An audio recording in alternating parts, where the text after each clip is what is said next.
There are several types of Japanese swords, but what exactly is a tanto? A tanto is an extremely short sword with a blade length of about 12 inches or less. Unlike other Japanese swords, tanto usually have little to no curvature. The tanto was primarily used on the battlefield. During the Sengoku period, Japanese battles typically started with archers and stone throwers, progressing to spears and swords as combatants closed the distance. The extremely short blade of the tanto made it the weapon of choice after all other weapons were exhausted, used in close combat grappling with the enemy.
Hello and welcome to Tanto Submission Grappling from a sold-out Yate Sports Complex here in Bristol, United Kingdom.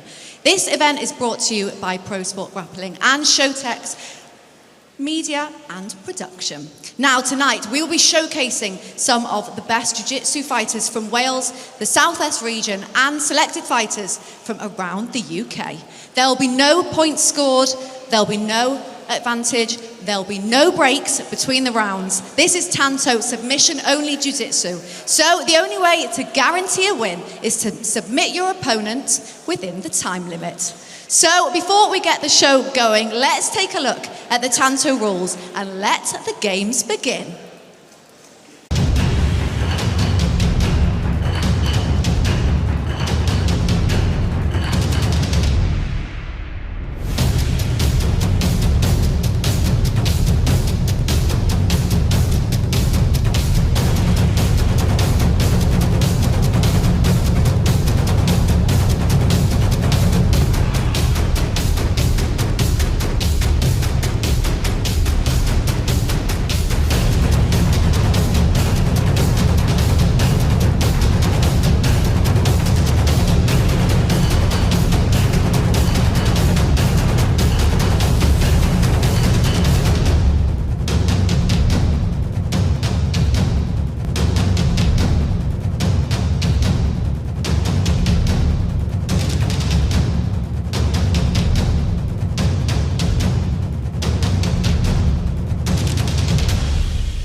Ladies and gentlemen, this is the 10th fight of the evening. This will be a male no-gi, minus 82.3 kilograms. Introducing first, fighting out of the blue corner, representing Rob Taylor Jiu-Jitsu, Sid Nicholas. So Sid Nicholas first up, bringing out our early prelim card. It's a blue belt with 2.5 years experience. Yeah, trains at Rob Taylor's Jiu-Jitsu. Yeah. So very respected gym.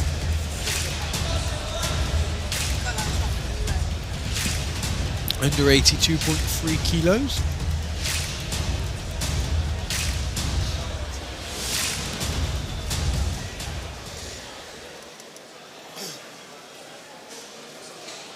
And introducing second, fighting out of the red corner, representing Roger Gracie Bristol, Harvey Dyer. And his opponent, Harvey Dyer, training at Roger Gracie now, and he's been training at Gracie Berlin, I believe, the past year. Both very similarly matched if you look at their Smoothcomp backgrounds.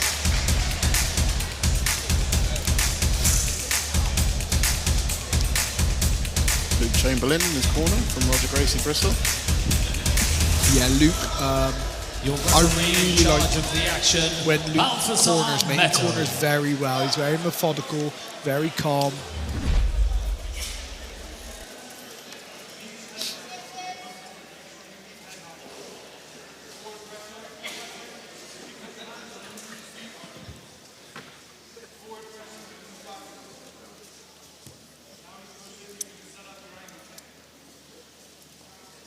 Nice on the collar side, both of them. So one really big improvement the Roger Gracie guys have made, if you look at from when they were first on the scene to now, is in their wrestling. Their wrestling is very, very good now. Yeah, it's pretty evident that they've locked in a little bit more on their wrestling. They got a very good judo guy at their gym, and I know Luke, the guy said Luke focused hard on his wrestling, and Luke's wrestling tuition sounds really, really good, which has been like showcased through the way that they compete. All of the guys, Carlson, Will, all the guys at that level have shown very good wrestling.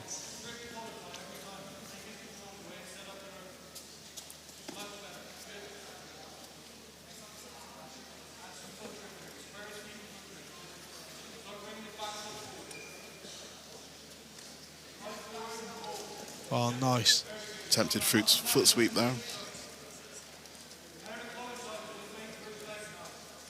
This mercy grip position, isn't it? I hate that grip.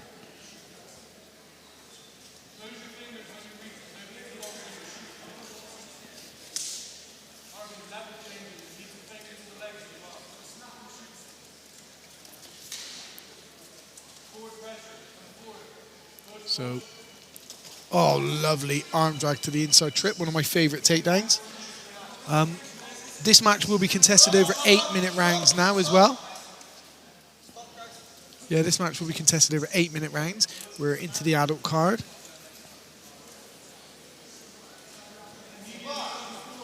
These are also black belt IBJJF rules, I believe.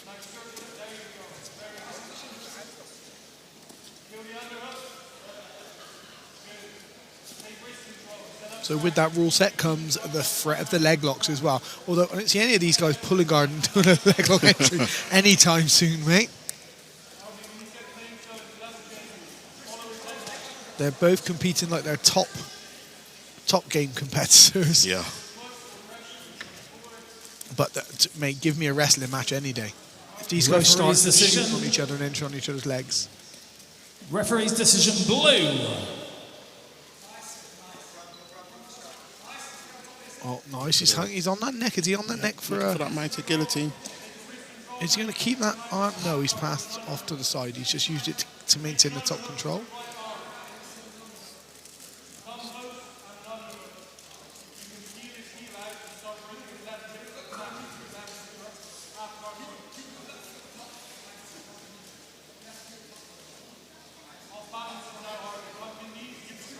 Nice use of that knee shield now from Harvey. Stepping inside to get that butterfly position. Rolls back for the leg lock. He's lost the Achilles lock. Going to re-enter on the leg. Good work by both. Yeah, Harvey hesitated on the head snap there, so by the time he entered, Sid was able to sprawl.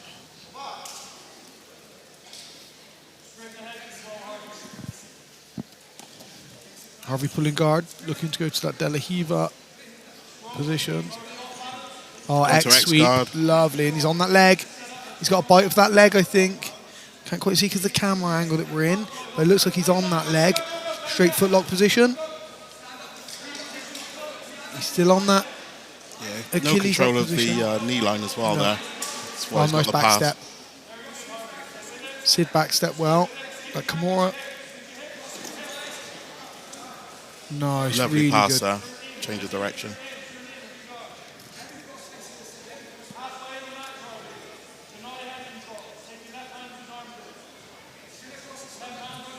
Good shoulder pressure from Sid in the top position there.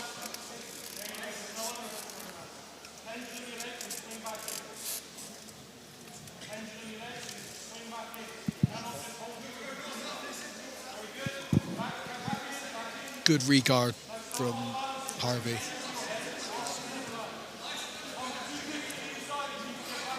He's got that leg. He can. Sid's done well to shut down that far leg.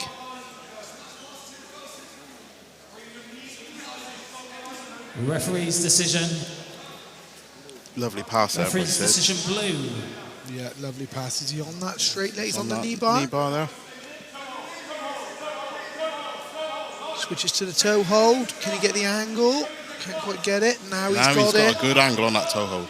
Yeah, he's too high at the foot. He's got too much of the ridge of the foot. He's not round enough on that toe. Switching round to the knee bar.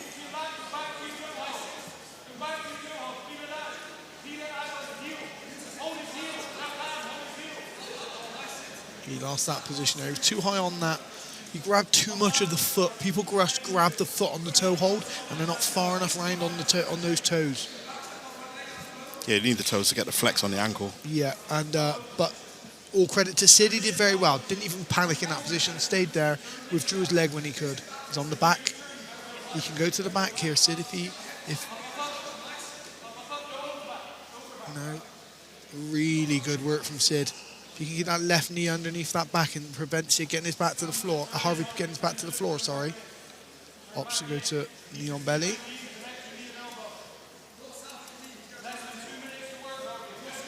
Leg entry again. Leg entry.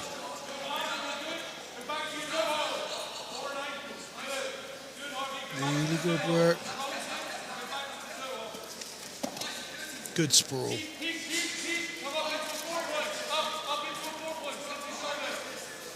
Oh, he's look up a ninja choke by the looks of it.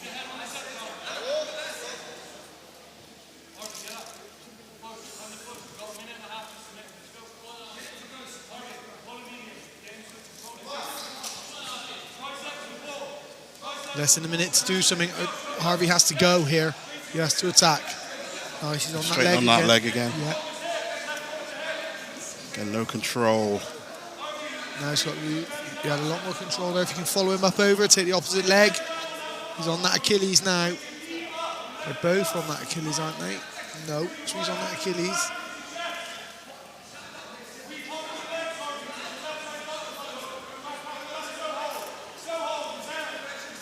Sid enters on the toe hold. There's the toe hold back. Again, a bit too much of that foot.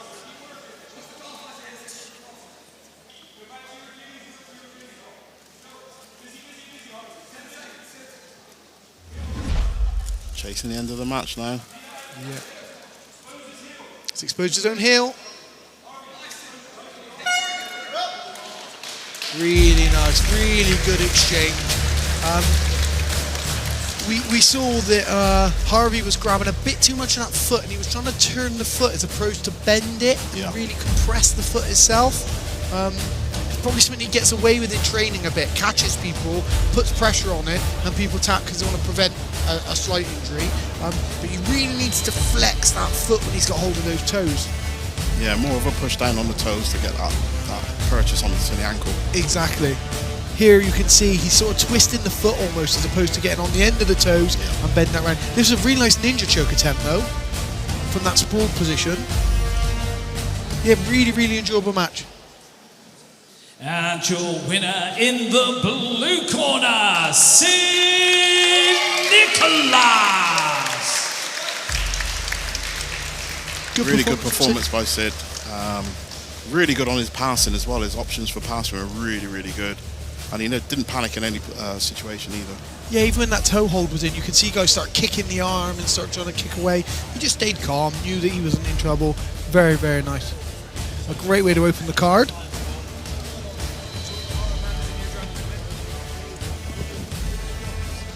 Different game, isn't it, now that we're into this adult game? The fights are a bit longer, 8 minutes, and we got that leg entry game. You could see it was two guys who were started off wrestling, and then when they got to the floor, once that leg game came in, it really opened up and everything was a bit more explosive and a bit more fast-paced. Yeah, the leg entries changes grappling a hell of a lot, you know, from the first part of our prelim to now. You can see the difference instantly between two rule sets.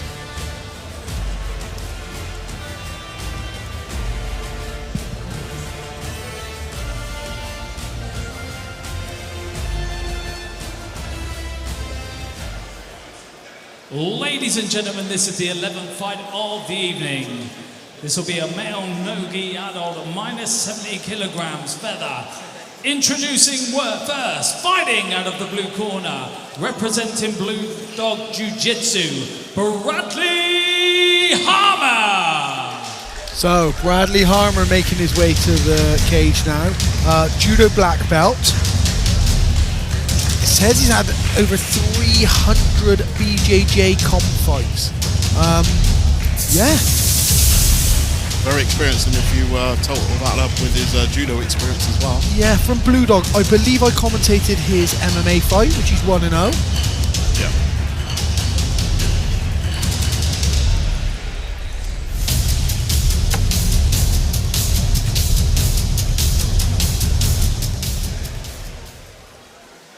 And introducing second, fighting out of the red corner, representing Impact Gym, Kieran Beardshaw.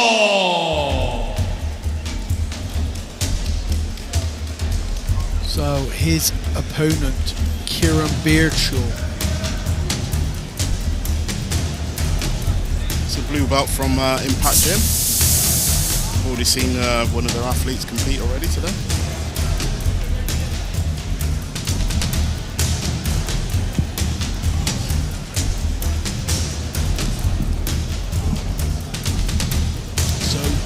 Kieran said he's flexible and he likes leg locks.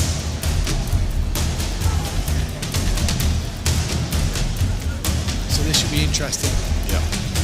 So, commentator Bradley's MMA fight, which he won by rear naked choke. That was on Meltdown.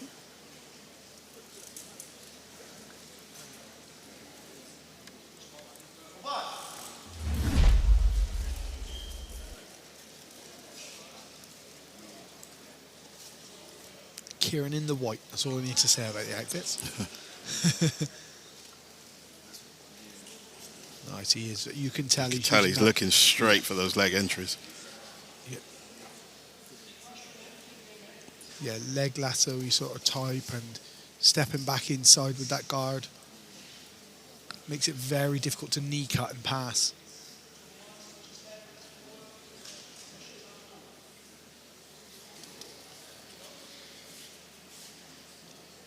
Our referee Neto keeping an eye on the action.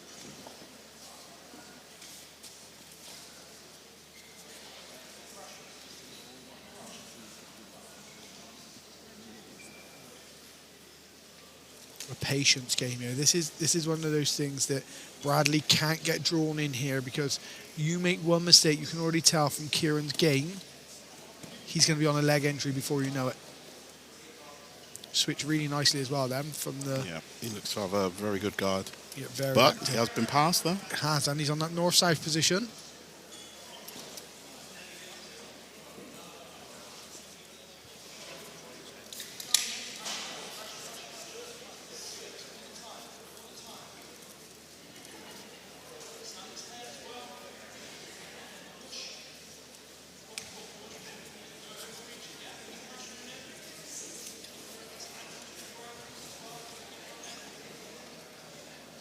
So for the guys watching at home, what we're seeing here, Kieran's going to look to put a leg inside and step the other leg over the top to enter on that on a leg lock, or he will look to invert and step over the leg as he passes through to catch a leg between his own legs. Very nice pass to the donkey guard position, and he's got reverse triangle options to the choi bar. Nice active guard from... Looking for the armbar as well Yeah. there. He's literally on the attack all the time. Good outside passing. Yeah, really nice pass. Unfortunately, though, he can't shut Kieran's leg game down.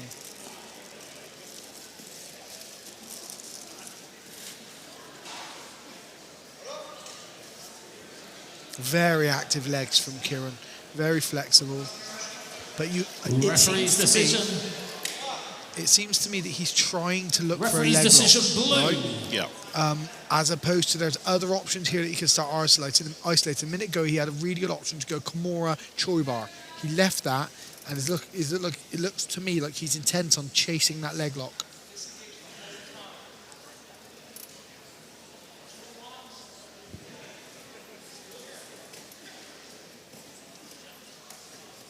I think Bradley may be a little bit more successful if he tries to pin one of the legs of his opponent there. Yeah, it's very difficult, right? With because when you focus on one leg, the other's so active. Yeah. You've got to watch what happens. So that leg's now pinned where it is, but that other top leg's really active, and he's got it back in for a butterfly guard, which allows, as soon as now Bradley elevates his hips, you're allowing an entry immediately. Kept that elbow really nicely.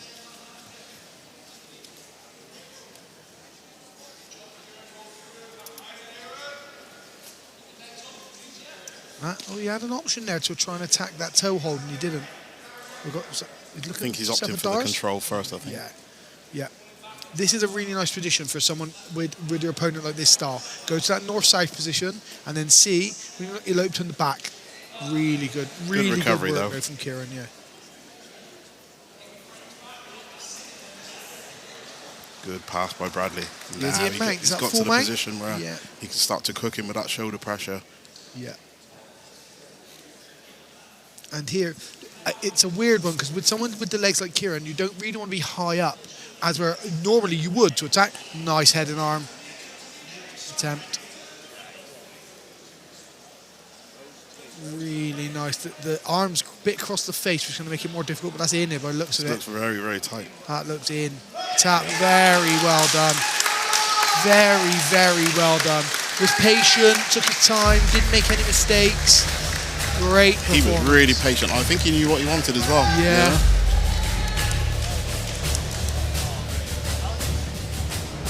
Here we go. Passes really nicely here towards the back. How did he get that mount? Was it just from a knee cut through the centre? Yeah. It's caused by his shoulder pressure, which Led to this. allowed him to get to the mount and then obviously set up the head and arm choke. Yeah, really nice.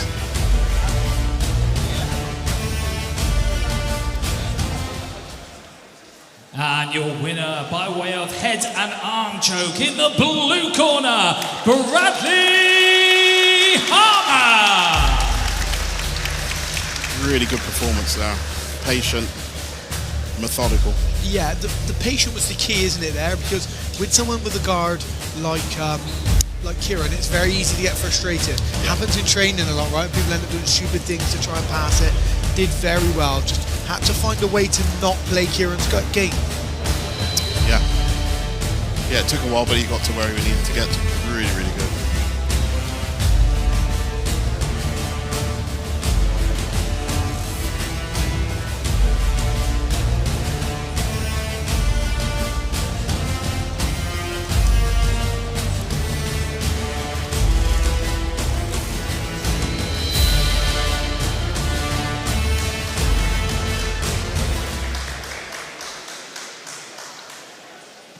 Ladies and gentlemen, this is the 12th fight of the evening. This will be a male no-gi, minus 76 kilogram lightweight. Introducing first, fighting out of the blue corner, representing Rising Tide Jiu-Jitsu, Marcel Ledonoski. So, this is an interesting one, mate. We both read the same thing on the card here. I mean, Marcel Lednowski, been training for 3 years, blue belt. In the little information sheets that people give us, he's put on there his biggest achievement is getting to the UK under a little fruit truck when he was 3 years old. Wow. Interesting. From his name, it tells me he might be like Ukrainian or something like that, Lednowski, but I'm not 100% sure. From a very good gym. Yeah, Rising Tide. I think they're in Somerset, aren't they? They are. They partner up with elite guys a lot. So that's why you see Jordan Kirk and stuff in this corner. Like the elite and Rising Tide guys, they cross over and they do a lot of work together. And introducing second, fighting out of the red corner, representing Roger Gracie Bristol, Callum Georgienko.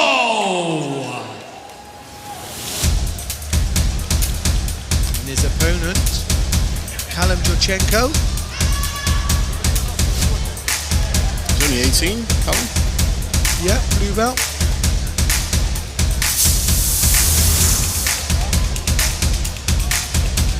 Another athlete from Roger Gracie Bristol.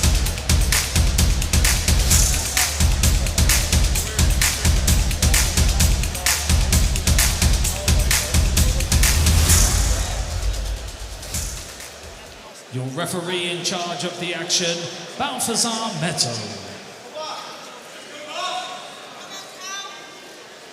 Here we go. Marcel's thick, isn't he? Yeah, yeah. Big, Looks thick very arms, strong. strong looking frame.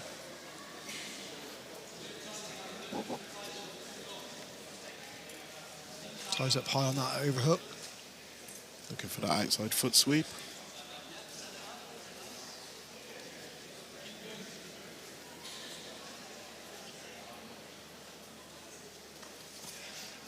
Nice on the arm drag. Oh, nice. lovely. Nice chain to the double. Yeah, that was a really good outside trip to the double.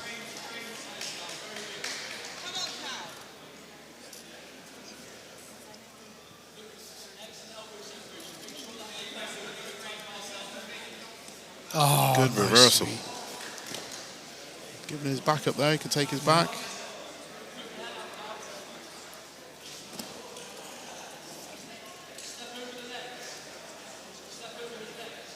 So making himself vulnerable with that sweep. Regarding now.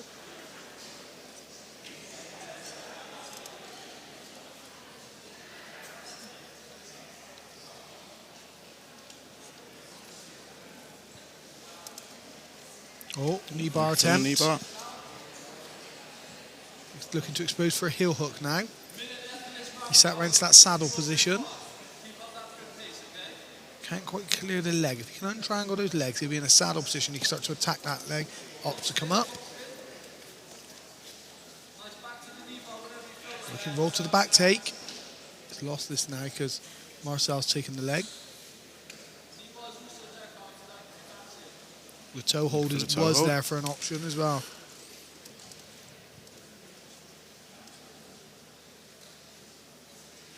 He's doing well separating those feet so that he can expose that leg for a bite on that knee.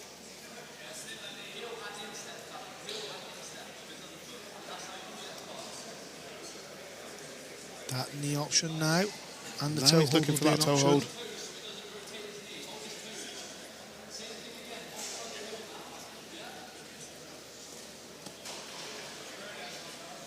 Nice. Now he can start isolating for that knee. Just got to watch it. Marcel doesn't get rotation on his leg. It's a heel hook variation there.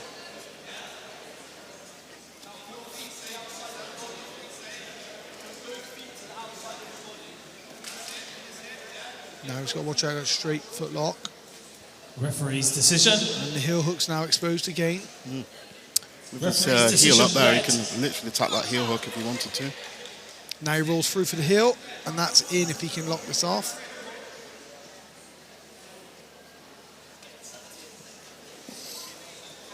Or to the back. Great there. Transition to the back. No hook, so he's there. Is the far one in?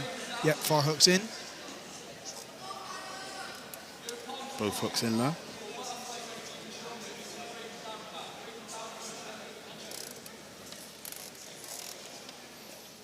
Lovely, lovely transition to the back.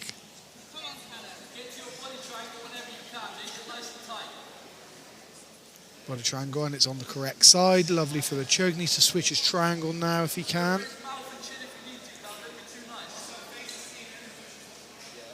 You can choke through that to get the finish. That doesn't have to be under the chin. He can looks like finish it's on there. his jaw. Marcel's done very well. He's got fingers in just relieving, and now he's pushed on the elbow. He did very well there. Good transition. That's going to be tight. Yeah. Yeah, very, very good. Really good jiu-jitsu awareness there, positional awareness to take that armbar. The key to that was the transition to the back, right, Paul? The way he transitioned to that back attack from the back to the back take from the foot attempt, fantastic. From there, he really had control. Went straight to a couple of attempts of a choke. Brilliant. Very impressive. Really, really good. Great. Just a scramble to the back, I believe. Yeah, from that foot. He attacked the foot, he scrambled to the back. And from here, it was just a simple case of Marcel's defending the whole way through now. Steps up, the arms down. Really nice. Tricked Marcel into thinking he was coming to the mount. Yep. Stepped over for the arm. Brilliant finish. Great finish there.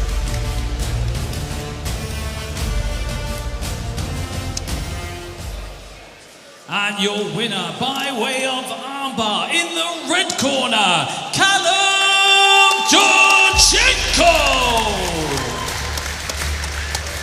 At only 18 years old, another jiu-jitsu athlete to look out for. Yeah, for sure. Really good. And another Hodger Gracie guy to look out for. Yeah. They've got some squad line, haven't they? They've got a squad of full-time athletes as well, haven't they? Yeah.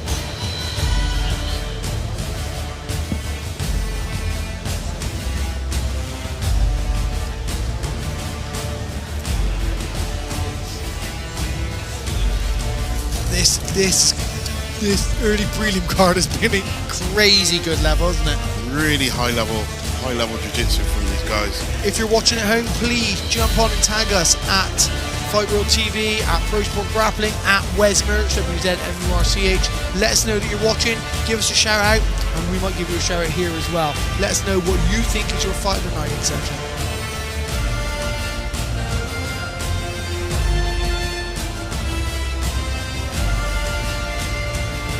And we've had about 700 arm bars as well so far. Yeah, we have.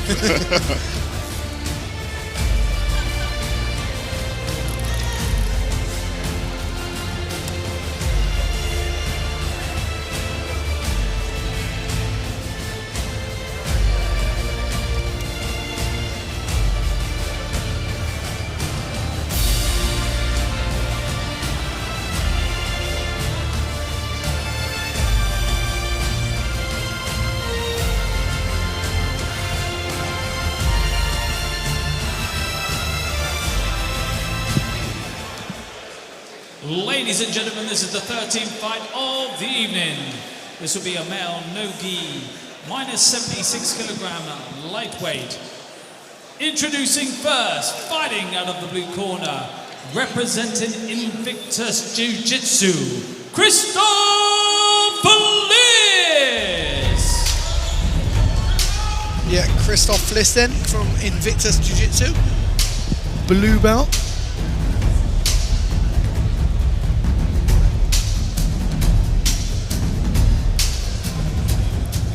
Says he has a 72% submission rate on his record. It's a high submission rate, to be fair, in Jiu-Jitsu.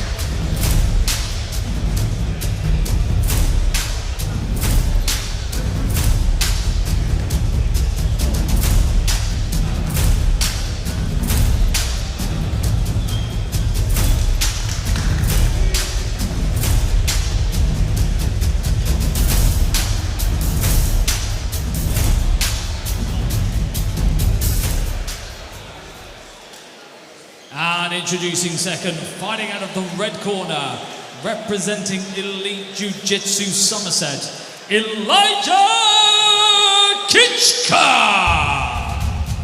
Another one of the Elite Jiu-Jitsu guys, Elijah Kitchka.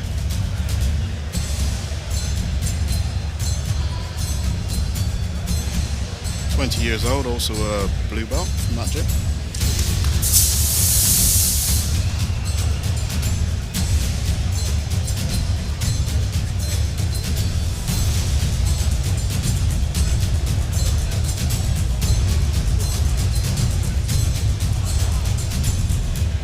Your referee in charge of the action, Mohamed Itu.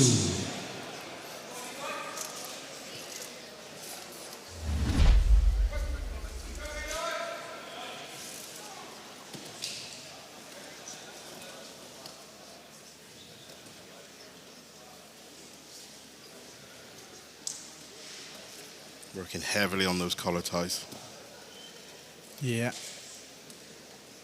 Also a feint of a foot sweeper too as well.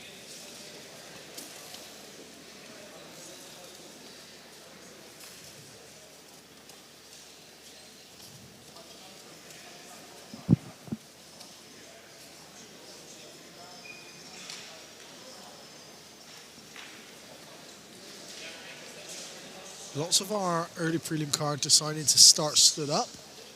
Oh, nice drive to the double. Lovely double leg. Lovely double leg. And maintain top position. We can watch that guillotine. He can still get that if he gets to mount. Not sure if he's got both legs over. I can't quite see. Really good work to get a guard back. Yeah, use that guillotine to help his sweep to get it to the top position. Looks to cut outside. Both can attack a leg from here. That knee line's free, so he's safe. Needs to clear his leg, though.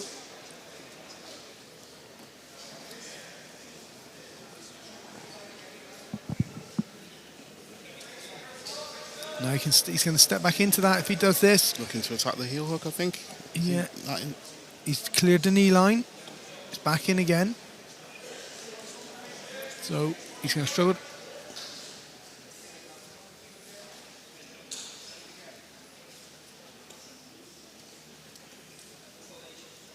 Yeah, really important. If you're watching at home, you're not versed in the leg lock game. Very important you keep that knee line clear. You want... Oh, nice. Really nice heel hook attempt. So if he's attacking his heel hook, Christoph's knee's got it. Very good. Christoph's knee can't be past Elijah's legs. When you attack a heel hook or any rotational attack on the leg, you have to make sure that the knee is past your groin effectively to get the traction on there, to get the rotation. All footlocks or twisting footlocks are attacks on a knee, basically. Yeah, it's a really important detail when attacking those heel hook types of situations is the control of the hip and the knee line. If you don't have control of that, you've got no option to it. You won't finish the footlock. You got it there really, really tight. Extremely tight. And your winner by way of heel hook in the blue corner, Christoph Liz. Apologies, correction. Your winner in the red corner by way of heel hook, Elijah Kitchka. So yeah, as you just heard there, Elijah the winner with a brilliant heel hook from a little leg entanglement. Christoph attacked a leg. Elijah sat back on his own, managed to keep the knee past the knee line, and then secured the heel hook. Great finish.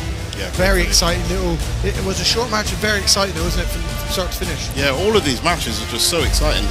They're built for 8 minutes, but even the ones that go the distance, they're exchanging positions, no one's stalling, they're just consistently on the attack. It's really exciting to watch. And blue belt. I mean, I remember I wasn't even allowed to do leg locks. We weren't allowed to practice or drill leg locks at blue belt. And now, I mean, you've got kids earlier with leg entries, you know? Yeah. It was like the forbidden fruit, wasn't it? You'd stay behind, offer to clean the mats. Coach, you leave, I'll clean the mats. And you and a couple of guys would stay behind and practice some heel hooks. Yeah, the jiu-jitsu game has changed so much now. And for the better, right? It's changed jiu-jitsu. 100%. Everyone's game's changed.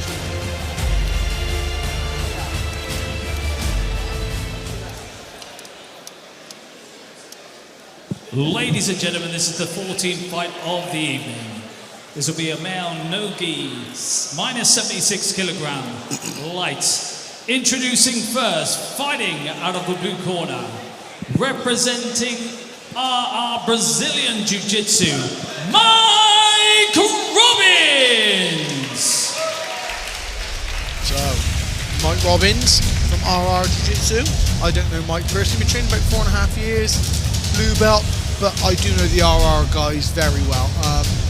Obviously, we're part of the same team. We all came from Metro Bessa. So in his corner, I'm assuming will probably be Mark Hibbs and Rich Rubino, head coaches at RR Jiu-Jitsu. Mark Hibbs, obviously very, very well known on the scene.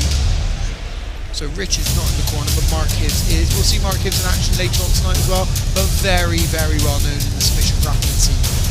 So a team who focus a lot on their submission grappling. Yeah, I think their team are predominantly a jiu-jitsu base, aren't they? Oh yeah, they are. That's all they do is jiu-jitsu there. They're a grappling club.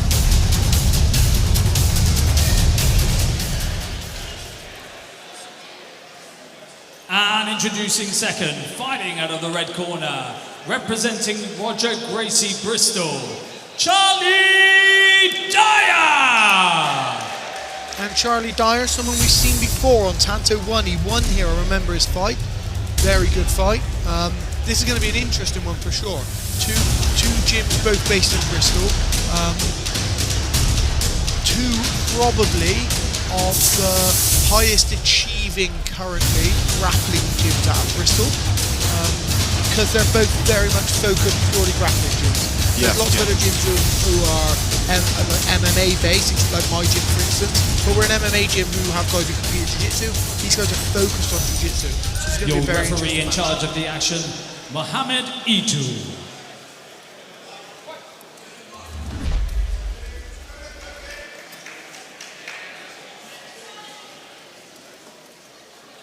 Mike opted to pull guard. And very active from the guard. Lovely, caught that leg really well. Can't get the knee inside though. He's looking to isolate that leg. He is, yeah. If he can get that foot inside and step over, he's... Good work by Charlie though. Yeah, really good work. He shut that down very nicely.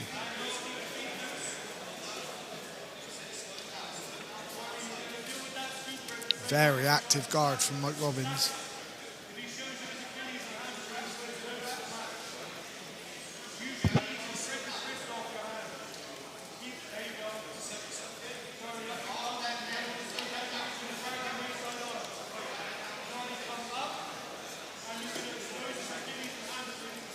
Yeah, Mike with a very active guard, which makes it very difficult for Charlie to pass. He's opted to try some leg drags. He's creating some lovely angles there. Yeah, he is. He did really good work to pass the knee just a second ago towards the back. So watch that leg. Has he got both legs there? He has. He's got both legs, double trouble style. Double trouble, yeah. So he'll feint the attack on that leg to open the bottom leg, I should imagine. So he sits through for this, controlling that bottom leg the whole time to come up for the heel hook. So here we go. There's the bottom leg attack. So that's very nice. He's got onto his side, which is very good. So Charlie's managed Charlie to needs free to up the clear one that leg. knee line. He Just can needs to back clear step over this to run away. Yeah, very good. Very good. Very good. So you see momentarily, if we get the replay, you'll see momentarily Charlie turns back the wrong way, doesn't realise that Mike's got a bite on the heel. Yeah, he actually exposed his hip a little bit more by turning that way. So as soon as Charlie got onto the hip, as soon as Mike got onto his hip, he was in a really good position to finish the heel hook, and then Charlie actually steps the wrong way here slightly when it's exposed. Here he sits back, now he sits back, and he goes the wrong way here, forcing the heel hook on. Very, very good attack from Mike. And your winner by submission in the blue corner, Mike Robbins. Really good performance there. Very good performance from what I like to call a vile guard. He had that very active leg guard style, a nightmare to pass. Mike did everything right, attacked the back really nicely. As soon as the heel was exposed, he was sort of trapped and he should have just rolled. Panic roll in that position, right? Yeah. Really impressive by Mike. He was literally on the attack from the first second.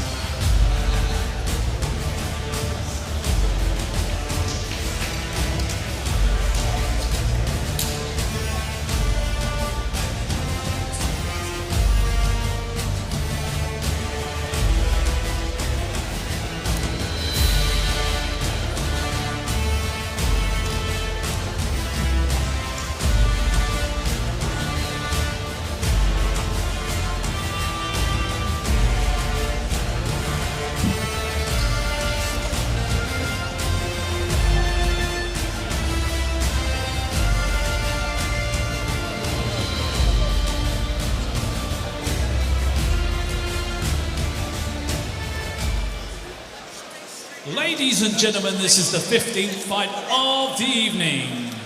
This will be a male no-gi, minus 76 kilograms light. Introducing first, fighting out of the blue corner, representing Diamond Grappling, Emmanuel Thomas.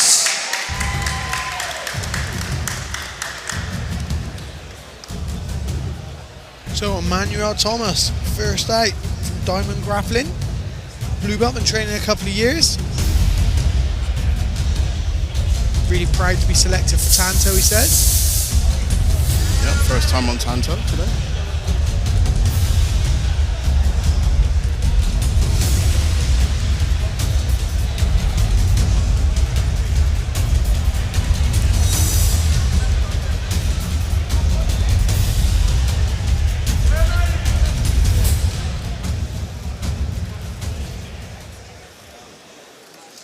And introducing second, fighting out of the red corner, representing Dragons Academy, Gavin Lewis.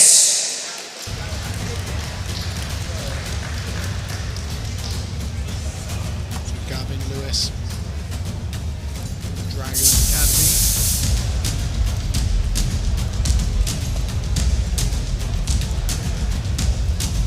Also a blue belt. Training for 6 years, he says. Your referee in charge of the action, Mohamed Itu.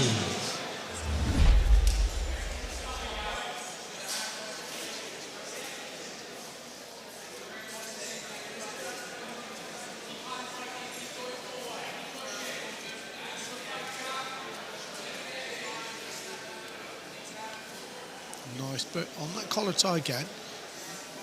Foot sweep attempt from Gavin. None of them opts into pull guard. Really nice, engaging in some wrestling.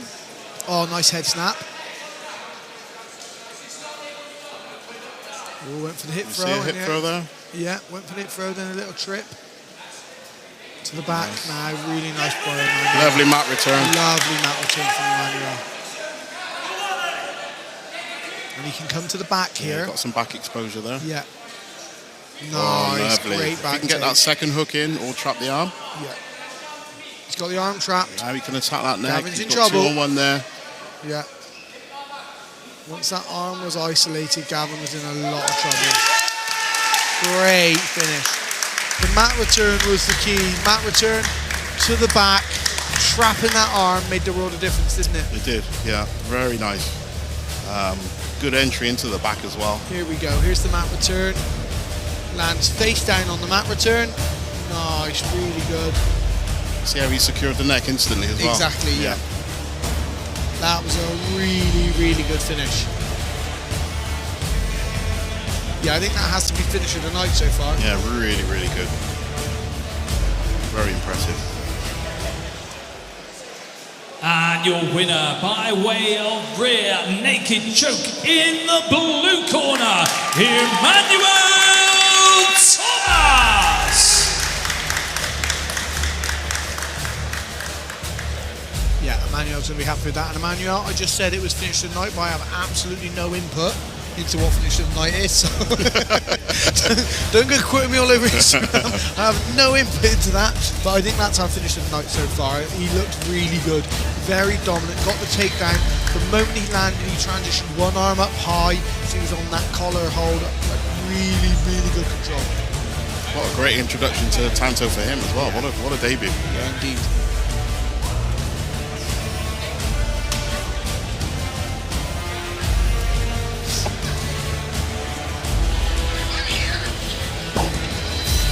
Finishes are coming thick and fast tonight, Wes. They really are, mate, yeah. What a great card to be commentating so far, mate. We have literally finish after finish, high level jiu-jitsu, exposure of leg game, wrestling. Great card.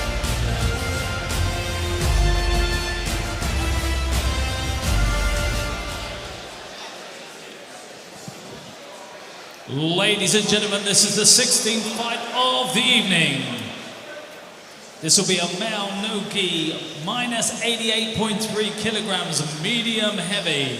Introducing first, fighting out of the blue corner, representing Praetorian MMA, Justin Tucker.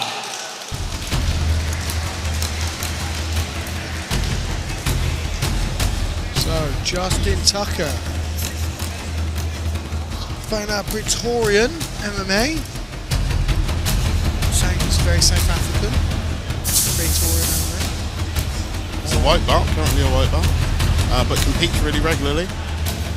Grappling industries, etc.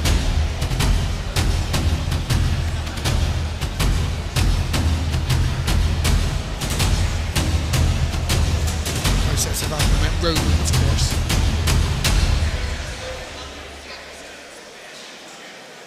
Yeah, white belt, free strikes, grappling industries.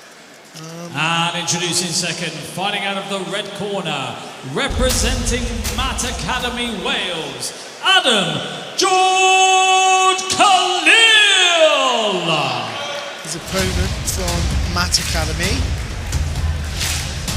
Obviously, I don't know a lot about Adam, but I do know a lot about his team.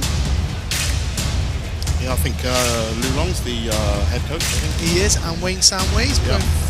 From there, I mean, Adam's an MMA fighter I've commentated on before, I know that much.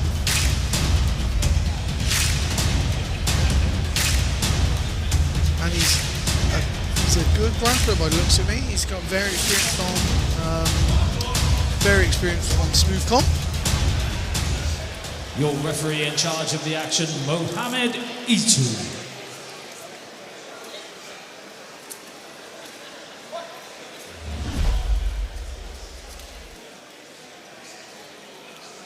Justin, an army guy. For that arm drag early. Yeah. Got some army medals behind him in the way of jiu-jitsu. Competed for the army, so experienced competitor.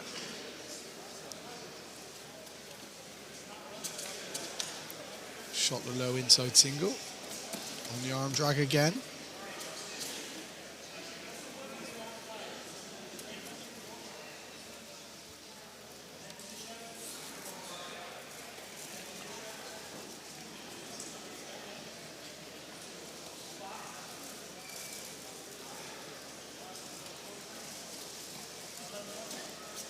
Got the 2-on-1 there. Oh, lovely. Yeah, lovely. Straight to the back as well, instantly. Yeah, look, a little sit-through takedown off that Russian tie Both hooks are in. grip. Threatening the neck as well.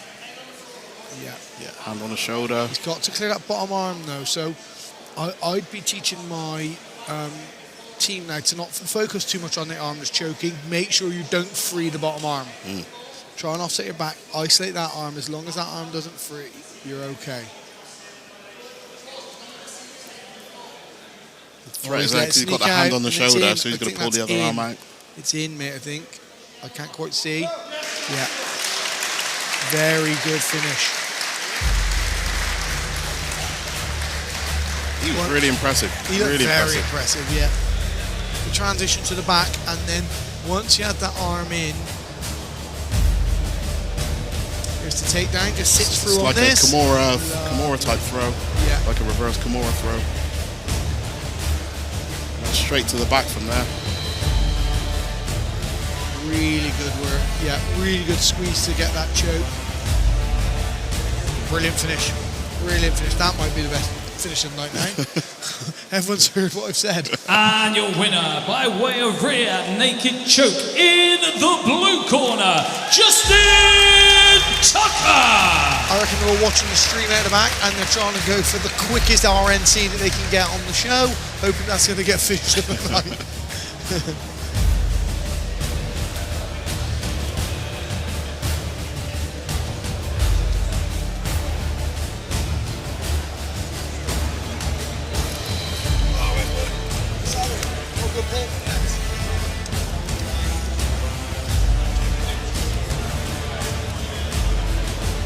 Oh, this adult card's got spicy now. I like it.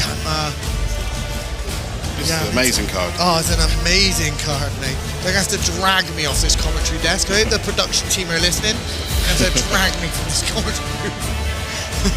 What a brilliant card to commentate so far.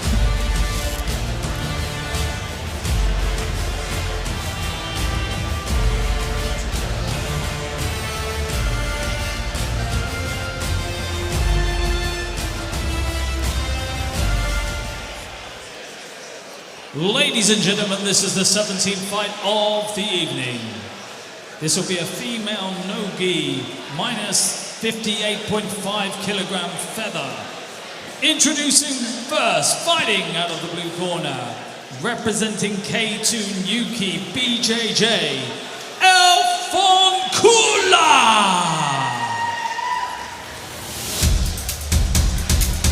So, we know Izzy. Izzy fought on the last Tanto.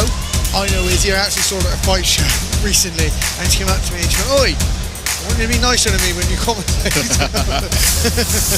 Yeah, I'm going to be really nice about you, Izzy, man. She's really cool. She's really funny. I cornered against her at grappling matches. I obviously commentated on her before. I really like Izzy. She's a very good competitor. Yeah, she's ranked #1 by Pro Sport. Female no-gi as well last year, 2024. So she's very, very active. And introducing second, fighting out of the red corner, representing SPG, Jessica Evans.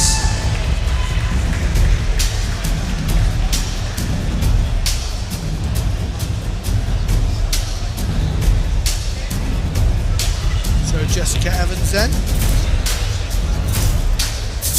from SPG.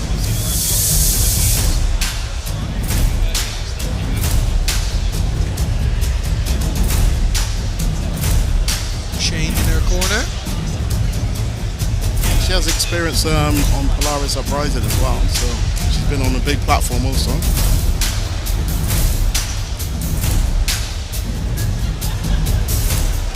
Your referee in charge of the action, Mohamed Itu. Shane, obviously very experienced, good judo, very good judo player. Been on Polaris many times.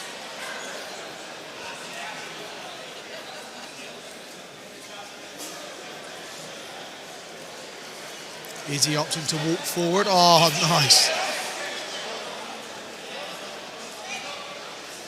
Really nice. Kind of used that aggressive momentum to sweep to get to the top position. She did, yeah, and then sort of entered into like almost a butterfly sweep and ended up in top position.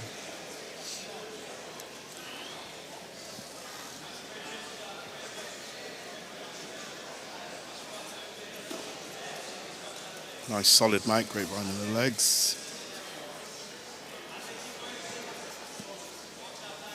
Oh, to the back for Izzy. Oh, nice. Good escape.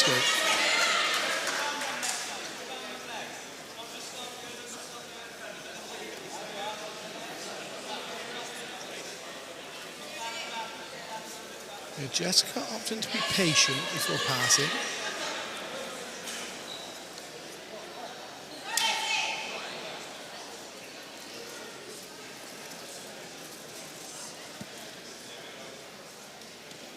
Nice, sits again. Outside onto that heel maybe. She's going to come out the back. She can set up for that heel on this side, or she'll expose her own now. Can't quite see where the leg is. Just go up to not to play the leg game.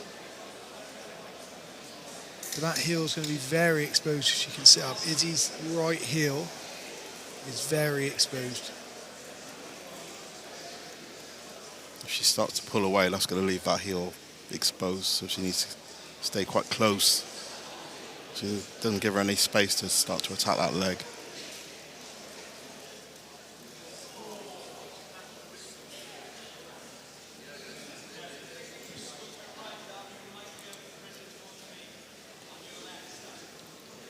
Trying to figure out what Jessica's attacking off of that. I would have thought she'd be reaching her left arm under the opposite leg. Referee's decision. To expose that leg. Referee's decision, blue.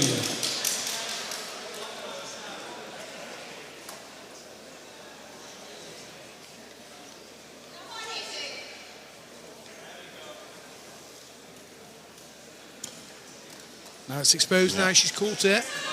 Can't see what sort of bite that is a better position. So that knee's still very much past the knee line. She's got, oh, really good. Izzy opting to take a foot back herself, but I don't think she's any threat.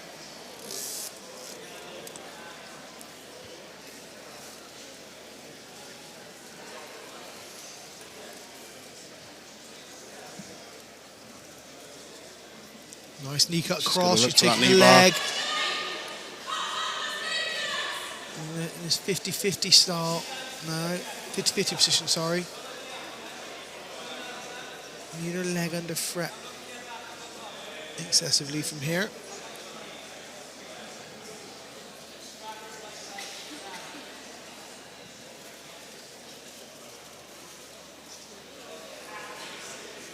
Jessica's going to attack that leg. She's going to need to expose her own right leg to trap that. Use it to sit up. The toe hold is an option.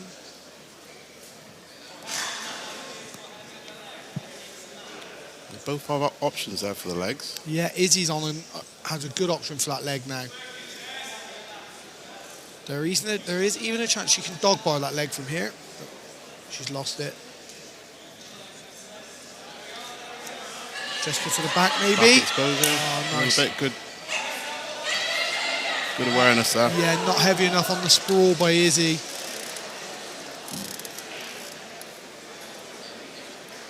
Good exchange from the on the legs, but Izzy in a nice position, body lock over the top, but not heavy enough on the sprawl, not enough in the hips to really stuff Jessica and keep her down.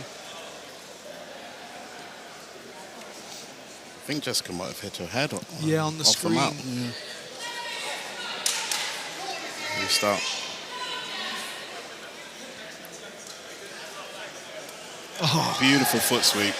Yeah, it was a beautiful foot sweep. Is he looking to invert? Expose the leg. No, she's trying to use that very well. She's to expose her right leg and overhook. There we go. She's reverse 50-50 position. She needs to keep that knee. Take the ankle all the way across. That's lovely. Really good transition. Referee's decision. Referee's decision spread. I feel like he may have stopped it for the heel hook. Yeah, I don't know if he stopped it or whether she screamed verbally, but that's it. Great vision. Yeah, it was a very tight heel hook. This is where she shoots off the mat. Yeah, you can see she hits her head on the floor. Yeah, I don't think we can. If we see that heel hook, I think we maybe took for granted just how tight a bite the Izzy here is here. Izzy's really got a nice bite on this knee now. Look at the position. That's a really nice heel hook. Oh, maybe it's a verbal submission. Yeah, I think it must be. Yeah, I think it was a verbal submission. Very, very good. Great finish by Izzy. And your winner by submission in the blue corner, Elfon Kula. There you go. She can give me a shout on her Instagram now because I've been very complimentary throughout this one, and that's because she deserved it. That was a brilliant performance. She looked very good. Good exchange from both girls. Nice back and forth. But once Izzy started playing the leg game and found her key to the entry, she looked really good. Yeah. And finished that heel hook really tightly. Yeah, I think she was just a little bit ahead in the leg game. Jessica was trying to a little bit behind chasing the match. Izzy was into those legs and was attacking consistently.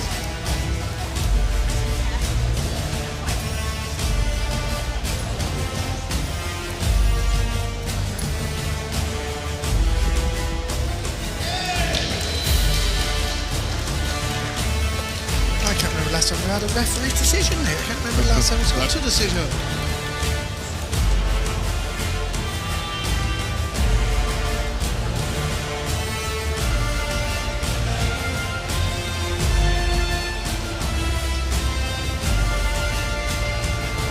Great matchmaking on this card. Oh, superb, yeah.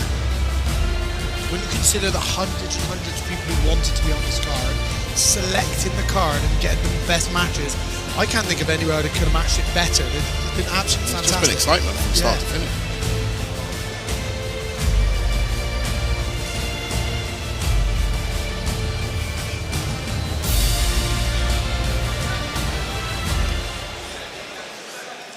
Ladies and gentlemen, this is the 18th fight of the evening. This will be a male no-gi, minus 70 kilogram featherweight.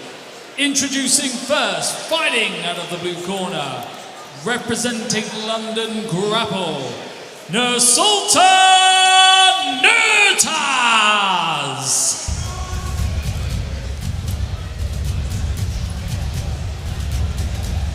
So, Nursultan, right? Nursultan from London Grapple, blue belt. Got some experience in the ADCC. Medaled in a few competitions this year.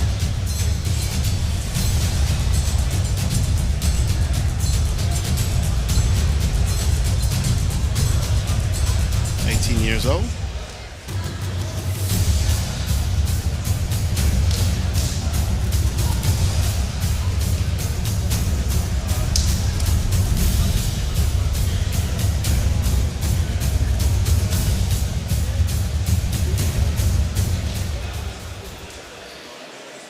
And introducing second, fighting out of the red corner, representing Carlson Gracie Odyssey, Tyler James!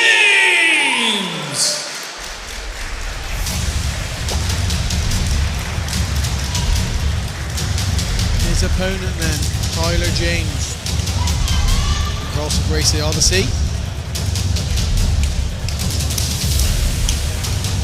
Very evenly matched on paper, these two. Yeah.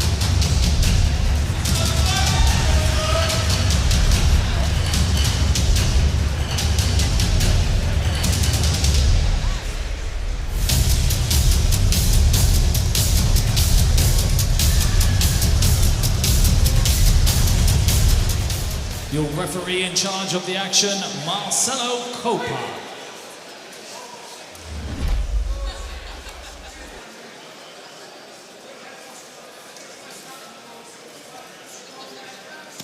Yeah, Tyler looking to enter on that leg, shin to shin, rolls over. Got that leg really, really isolated.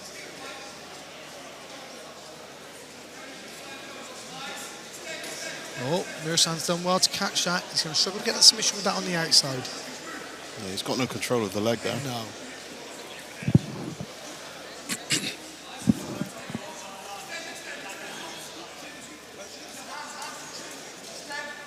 Now, as Tyler steps inside, he has to watch that Nursan doesn't swing the left leg outside and reap the leg. Here we go. Switches to go the opposite way. Nice, lovely back step. Oh, nice entry. Nice entry. Deep on that as well. Again, he's looking to lift that heel. Yeah, he wants to hit the leg on the exposure opposite there. side of the body, really. There we go, looking for that heel hook. Can get it from there, but it's difficult. He would have been better off going cross body and sitting him down. Now he's got... Just looking to raise that heel. Yeah. Now, Nursan's freed his The knee, knee's so free. he's fine. He should spin out of there, but... He's got to watch him get his back taken. Yeah.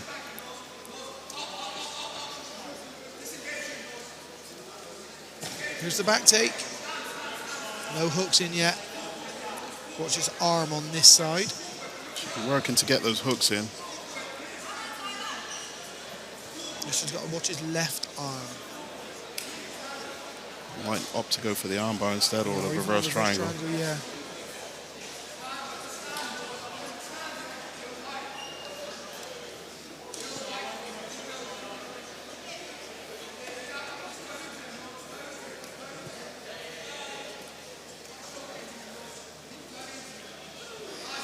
Really good scrambling onto the back take, and here will come this armbar can come from here.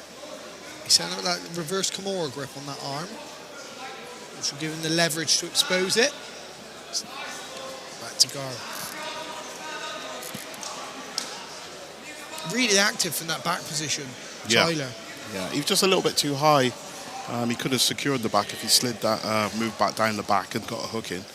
But he opted to go for the armbar instead. Referee's decision, red. He's got the first round though. Watch his idiot sweep Nursan has if he stands up.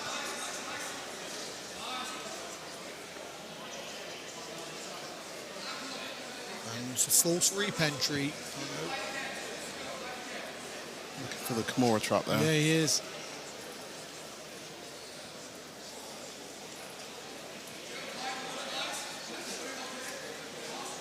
He can either sweep or he's let go of it.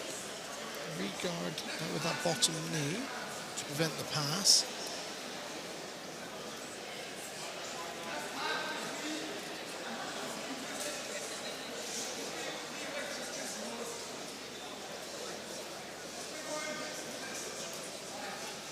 The Sultan's got that dominant position now.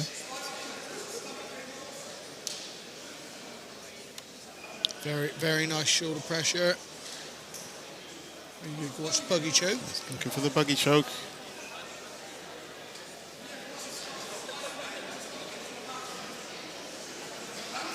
He's watching his own back taken now. Now he's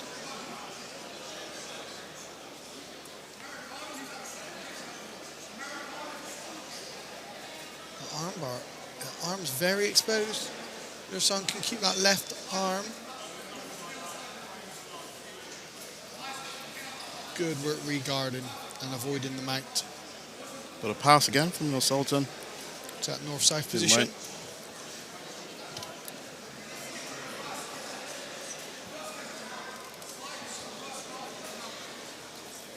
Still plenty of time for him to work as well. On top.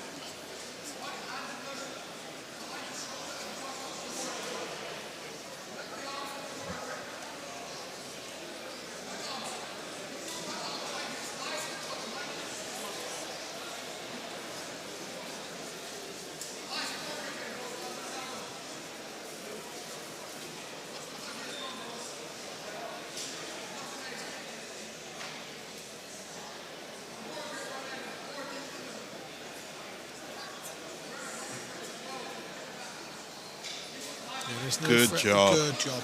No threat of the buggy choke without the head, right? So that buggy choke threat wasn't really viable. Nur Sultan just doing everything right, taking his time, staying composed. Good regarding by Tyler. Referee's decision. Referee's decision blue. So a round apiece so far. Tyler's looking for that leg again. Yeah, he's crossed it Inside really heel hook. nicely. Needs to get a better bite on that leg though.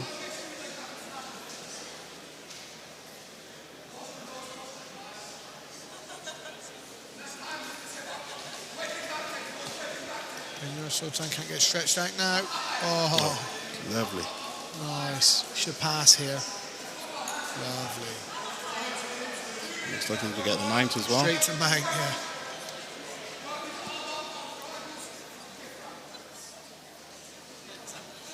Ezekiel from the... They're looking to squeeze an Ezekiel in, punch choke style. If he can grab his other arm with his left hand, that could be tight.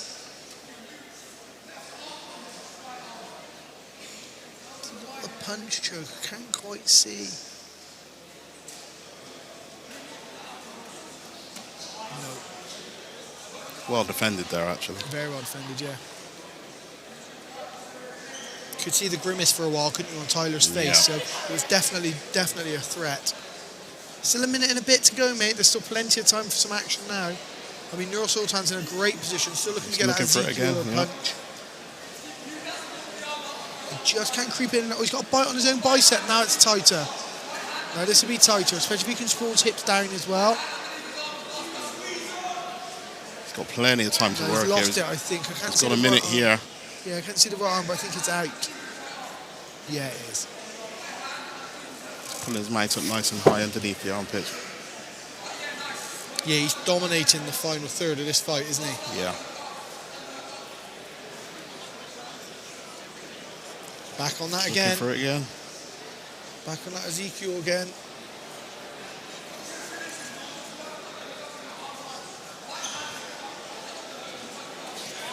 Nice.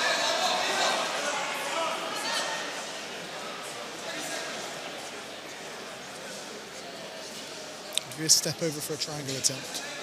Go to the S guard, F mount. To roll out the back door, come out the back door there. But he's exposed his arms. toe hold attempt right at the end for Nur Sultan. Yeah, really good. Nur Sultan just did everything right in that he got control and just stayed methodical in his attack from there, didn't he? Yeah, that final round, he really did some great work from top. I'm just threatening with that Ezekiel choke also. Some nice entries early on from Tyler. I don't know if he got a bit tired or whether they're Yeah, just... I think he did. Yeah, got a bit tired, and then that top pressure of Nur Sultan changed again.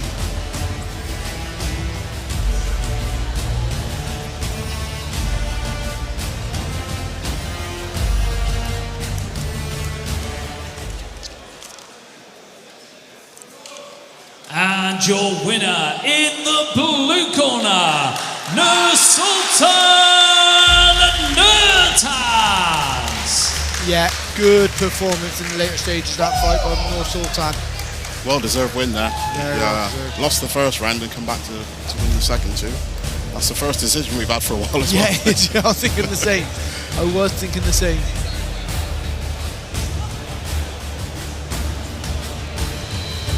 Good, very good guard retention game from Tyler. Yeah, I think you were right. I think he just got a little bit tired in that third round, which ultimately lost him the fight.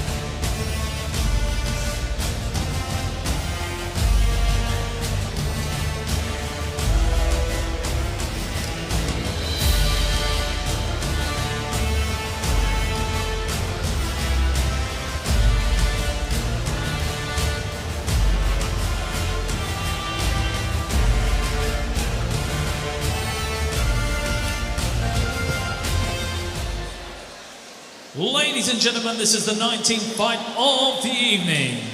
This will be a male no-gi, minus 76 kilograms lightweight. Introducing first, fighting out of the blue corner, representing Roger Taylor Jiu-Jitsu, Sam Jeffries.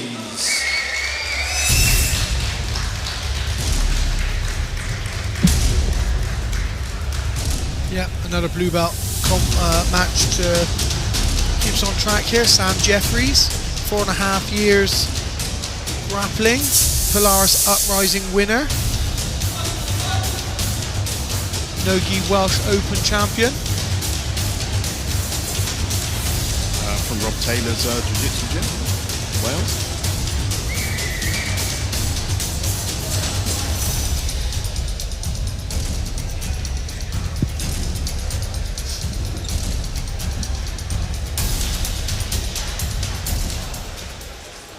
And introducing second, fighting out of the red corner, representing Dragons Academy, Richard McCann. Yeah, and his opponent from Dragons, second outing for Dragons tonight, Rich McCann. Also a blue belt, British champion, golds at Naga, Reorg, Grapple Industries. So he's been competing, he's been competitive in his 2 years in the sport. Yeah, good to see the guys active and then coming onto this stage. It's a good platform for them. Your referee in charge of the action, Marcella Cope.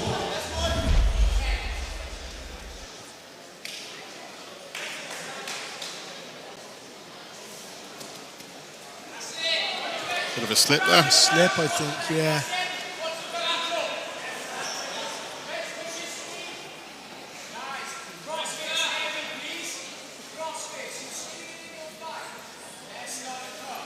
Nice Good recovery though. Yeah. Always gone to the armbar or omoplata. Plata. Nice transition.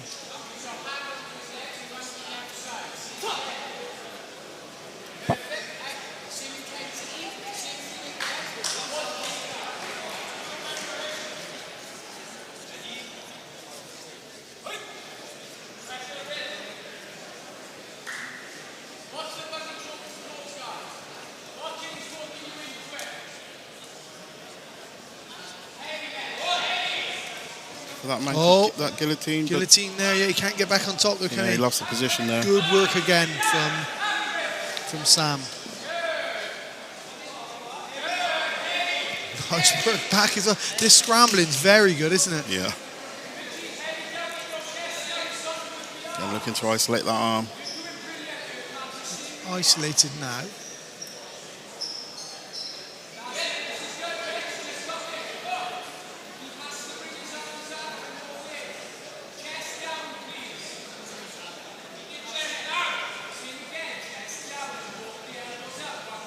Nice, good control of the arms. Nice, got to isolate his elbows. Try and get the elbows high up above the shoulder. That's where you want them. This is better. If you can get a bite on that shoulder, on that arm now, and keep that elbow up high. This is nice. This is where he wants to go. Watch Sam doesn't come out the back.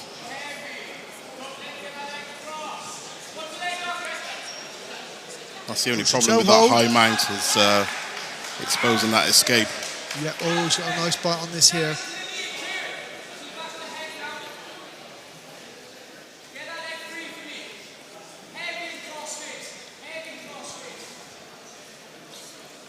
So Sam's going to abandon that leg, is he?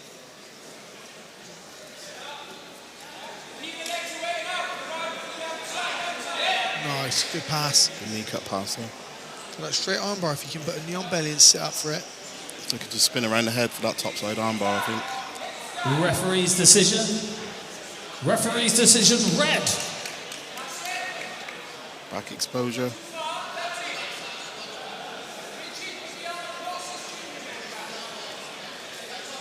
Good scramble. Nice, very good. Go to the back. Oh, he did well to recover the back from there.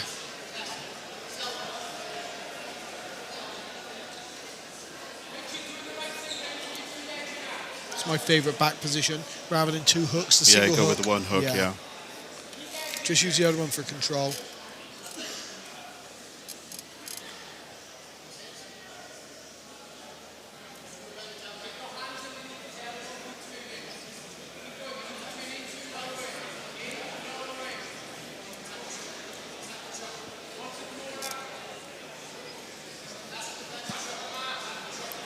Nice, he's got that there.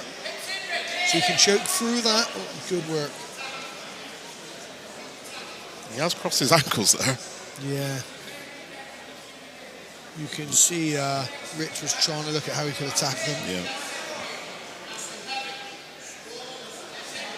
Good transition up to now be mounted. Oh, he set off with the guillotine, didn't he?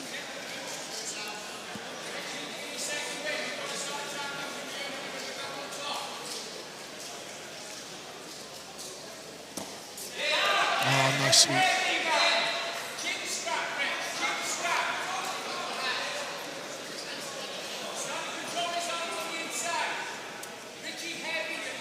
Now you can start to work on the arm from here. Maybe the topside Kimura, something like that. Yeah.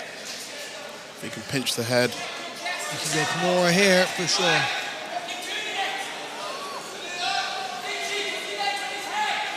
Still get that. Yeah, very nice. Good Well finish. Very good finish. Great finish. Yeah, good finish. Once he stepped over that head and was in a position to isolate that arm, Sam did very well at first to defend it, but a great finish.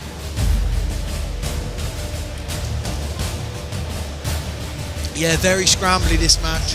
Really well matched. Both guys really scrambling for finishes. And we're back into finishes, mate. That's why we're here. Really good Kimura there. Very tight. Yeah. Took the leg over the head to isolate that arm. Very difficult to escape from. And your winner, by way of submission in the red corner, Richard McCann.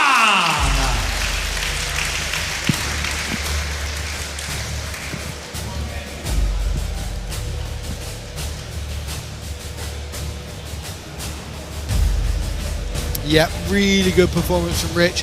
Faced a bit of adversity himself, with having his back taken for a while there, fended off the choke, managed to regain top position, and a lovely finish with that Kimura.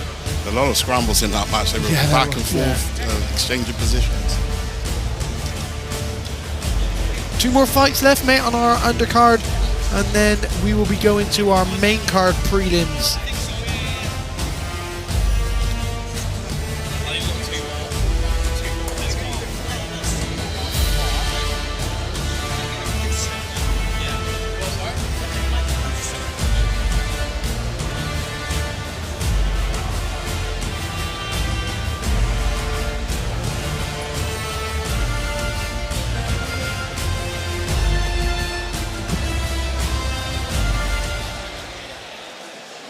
Ladies and gentlemen, this is the 20th fight of the evening. This will be a male no-gi, minus 88.3 kilograms, medium heavy. Introducing first, fighting out of the blue corner, representing Matt Academy, Evan Kennedy. So, mate, Evan Kennedy from the Matt Academy. Very, very experienced competitor. Yeah, he's competed a lot, a hell of a lot. He's got 62 wins on his record, or 63 wins on his record, with 40 submissions. So that's a high rate. And last year he competed in 17 competitions, got 17 goals. Impressive. Very impressive, right? I think I've commentated an MMA fight with him as well, or watched an MMA fight of his. And introducing second, fighting out of the red corner, representing Chippenham Jiu-Jitsu, Harrison Jacob.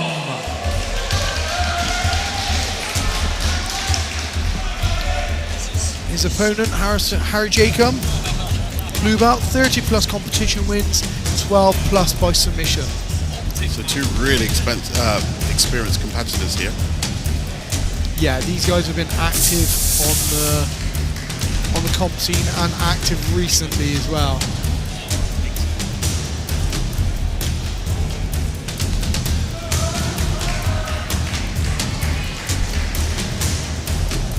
Your referee in charge of the action, Marcelo Culpa. So Evan says he was winning adult competitions even though he was only 16.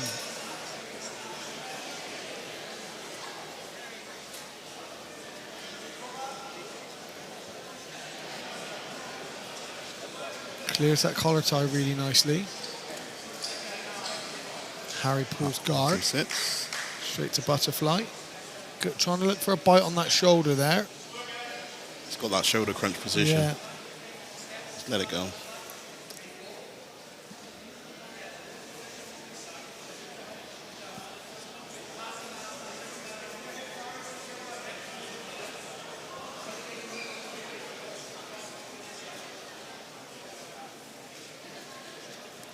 Evan heavy on that body lock position, that Gordon Ryan style from this position. He steps over, he's looking for that body lock pass. This is what he's trying to do, is shut down that butterfly hook and then pass to that side. Exactly. His body lock. Oh, Harrison did very well there.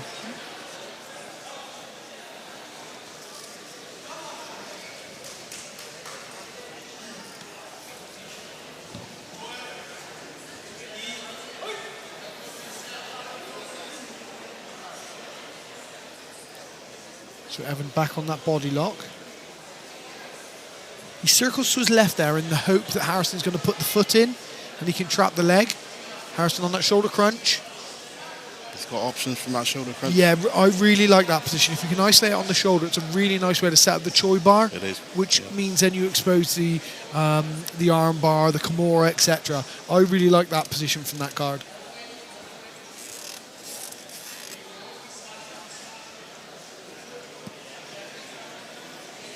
Oh, it goes to the flower sweep. Doesn't quite get it. You can see Evan's got a very kind of MMA type sort of style, top position, grappling. Exactly. Very heavy on top. He's got that Nicky Rod sort of top game, grind on you until you open and I'll slide past sort of style. As where Harrison has got that I'm attacking you. If you give me an arm or anything, I'm going to attack it and put pressure on you. He's got wrist control. Armbar. There. Yeah, he's got his hips offset as well, so the armbar was an option.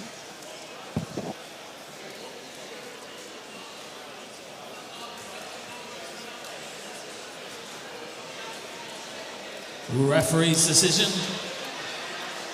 Referee's decision, red. Harrison scoring. So although Evan is on top, Harrison's attacking a lot. This is what really separates this scoring from MMA scoring, because lots of times Evan would have got the takedown, he'd have maybe been winning this round in this position, when in actuality the guy on the bottom's doing the work, right? Yep. Yeah. So it's a much more intelligent way of assessing grappling. Good pass to top half guard by Evan, though. Yep. His job should be to try and flatten Harrison out. Knees clear. He could also backstep and take a leg from here.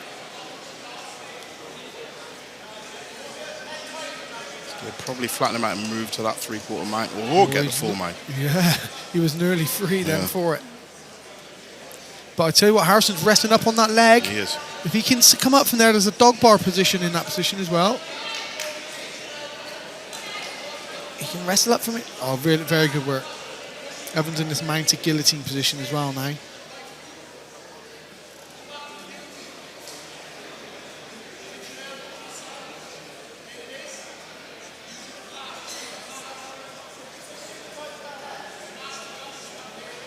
Nice to get the Passed pass. very well. Went to And the the darts back. on the back. Nice. Oh, Good good recovery. retention. Yeah, Good awareness there. yeah, good recovery to guard.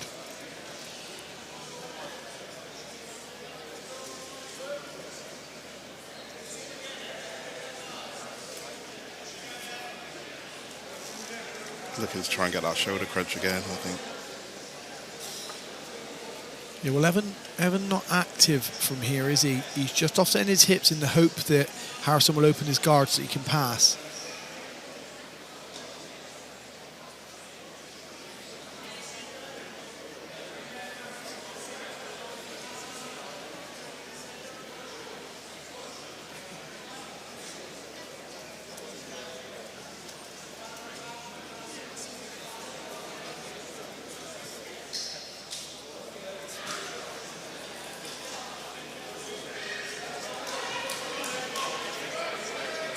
Good top pressure from Evan.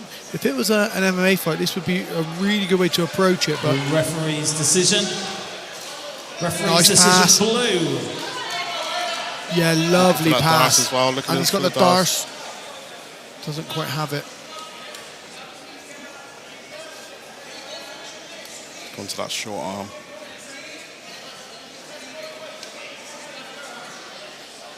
Now he can start to slide his forearm up his own hand. And hopefully he can use that to pass.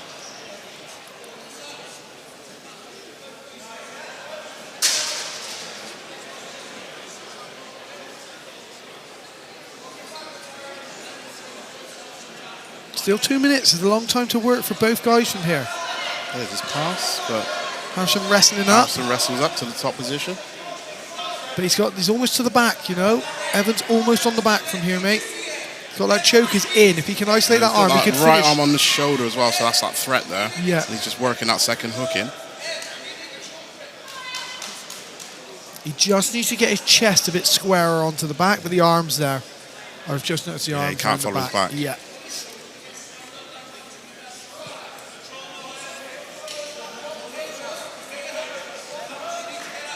Nice. Nice. Good use of the head as well by Evan.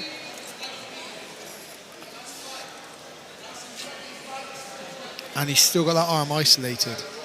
So if he does free his right leg, that transition up to that arm bar is an option. Ezekiel. Looking for the Ezekiel there.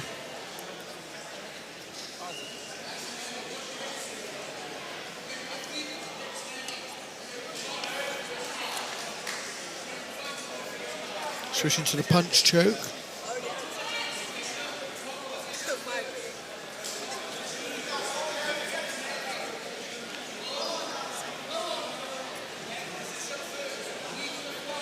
He's got this very dominant grinding style, isn't he, Evan? Yeah, really impressive. Gives you no space, grinds and grinds until you open something up. Looks like he's got a bit of a modified Ezekiel there.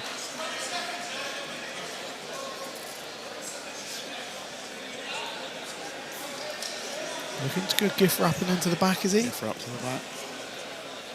Oh, Americana. Head and arm. That's tight. That's really tight. Someone big and strong like, oh. Lucky. It should be enough Really to secure good, the rank for him though, right? Yeah. Really good transitions, that head and arm at the end. It's got that heavy top pressure. Like you say, that Gordon Ryan style of jiu-jitsu, you know? Yeah, exactly. That grind on you until you make a mistake and then I'll pass or improve my position. Really impressive. I think he's only 16. Yeah, 16 years old. I mean, that's the style you adopt when you've got Lou Long doing that to you from an early age. To be Yeah. fair.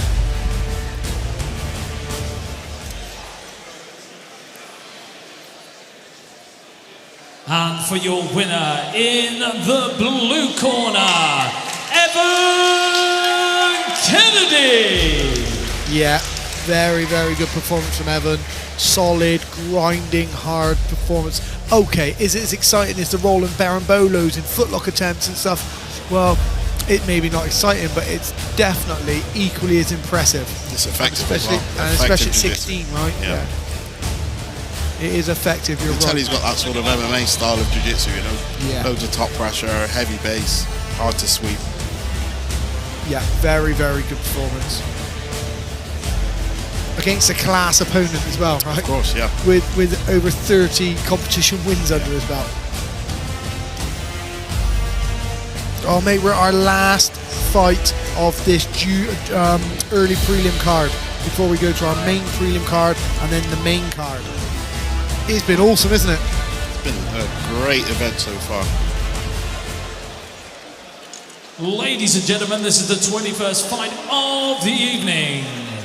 This will be a male no-gi, minus 100.5 kilograms, super heavy. Introducing first, fighting out of the blue corner, representing Shore MMA, Luis Kinsella. So, Luis Kinsella, mate. Very experienced. Been training 2.5 years, but has competed regularly over that process of time. From Shore MMA. Yeah, exactly. From Shore MMA, right? So we sort of probably know what his style is going to be. Yeah, they've really got a really good wrestling base there as well. Yeah, they really do. I think he might have fought MMA as well, Lewis. I recognise his name, but he's been on Polaris Uprising, he's won this year, 11 golds this year.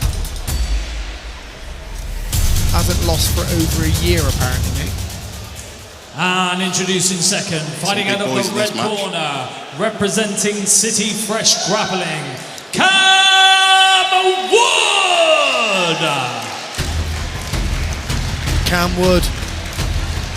Been training 18 months.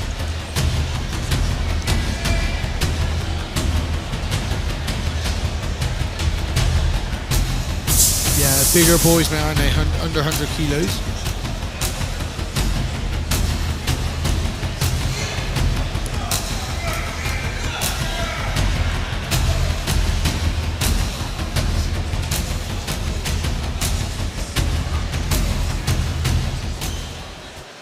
Your referee in charge of the action, Balthasar Neto.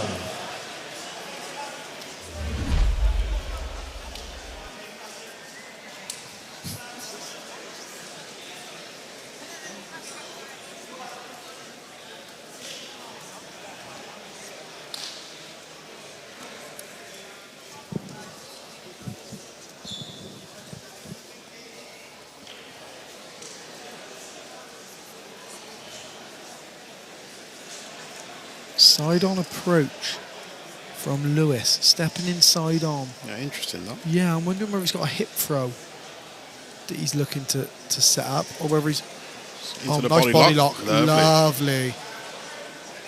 Just looking for that head and arm already. Isolated that right arm.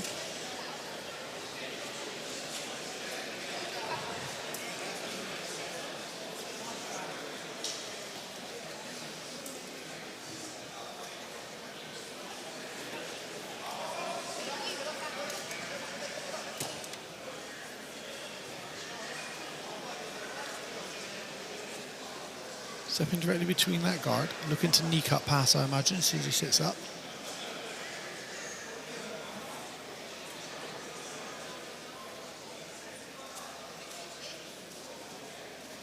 Nice pass. Nice scramble.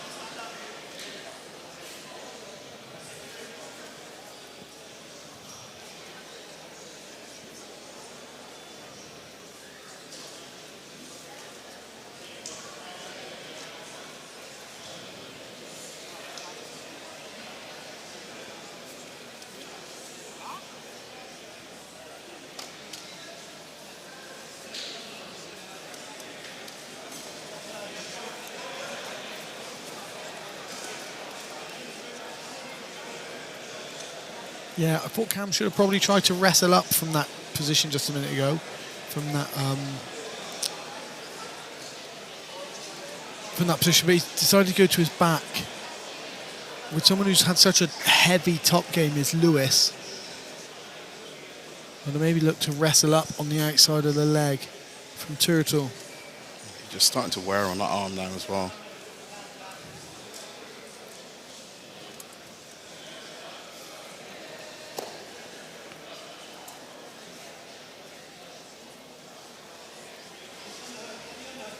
He's got his underhook Got the now. underhook, nice. Needs to get on the hip. Referee's decision.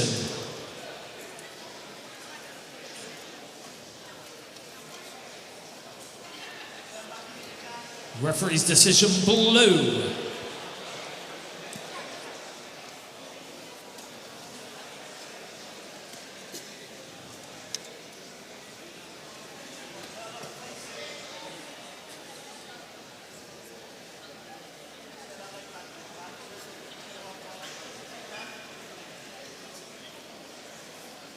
Yeah, Sam has to try and get off his back, doesn't he? For sure. Yeah, Lewis. he needs to try and create a scramble here. Lewis's control's very good from this top position. He's moved around the body very well. Onto the back, two Nice hooks back in. take. I thought he might have opted to flatten him out there, but yeah, he's gone to the back.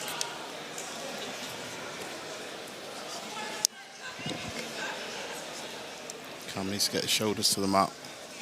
There we go. And to the mount. Good transition again. Yeah. Lewis one step ahead there. Lewis can go to the back again off of this.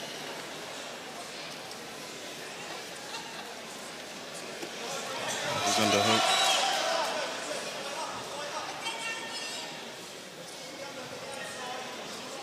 This is going to be tiring for Cam as well, you know. Yeah, carrying that weight. Yeah, Lewis looks strong as well every time you move. So when it was hard to get off your back before, now it's really difficult. Going for a smother from the top. Improves the mounts.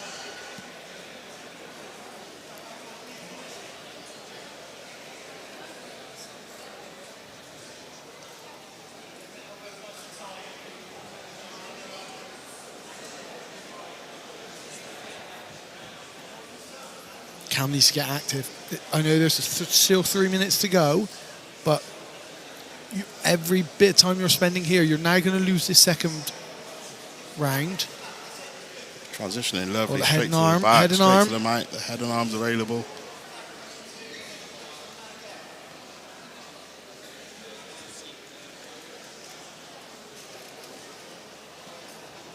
To the back again. Yeah, nice.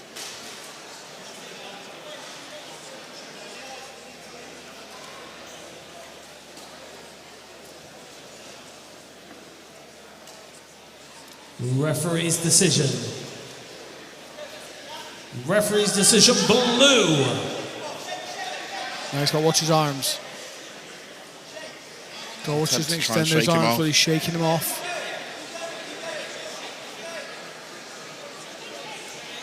particularly his left arm now. Lewis has caught that arm. Can he get over the head? Oh, nice. Very nice. Back into the mount. Yeah, very transition's really nice. Yeah, very disconcerting from Cam, right? A lot of effort just to get to that position, tripod up, and then have the man control your back and transition off the back of that to the back on the ground as well. That's very disconcerting. Yeah, Lewis is one step ahead on all of these transitions. Wherever he escapes, he's got the next position ready. And not even just flowy movement. He's controlling every single position as well, right? Shutting everything down for Cam.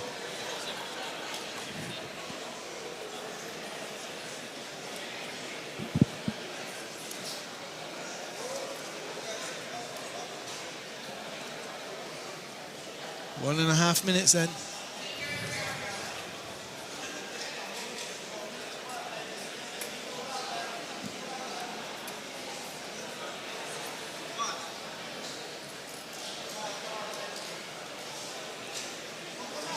Got the back again. Oh, trying to stretch him out this time.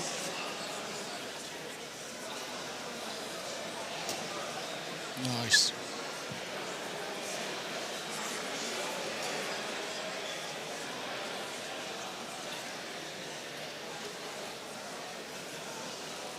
Oh, he's giving up the head and arm. Into the back.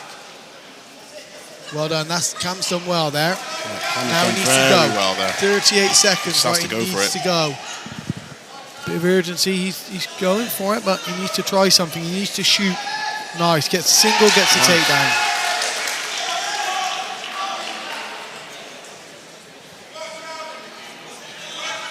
Desperate times, he might just have to sit back on the leg He might or get the something. sweep. Oh, he got the sweep. Very nice. Lewis has done fantastically well in this match.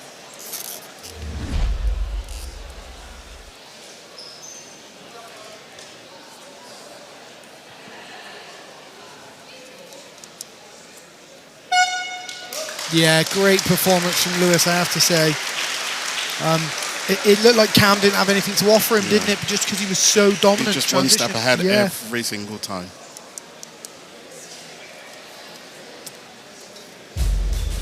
Really good positional grappling there as well. Yeah, absolutely fantastic.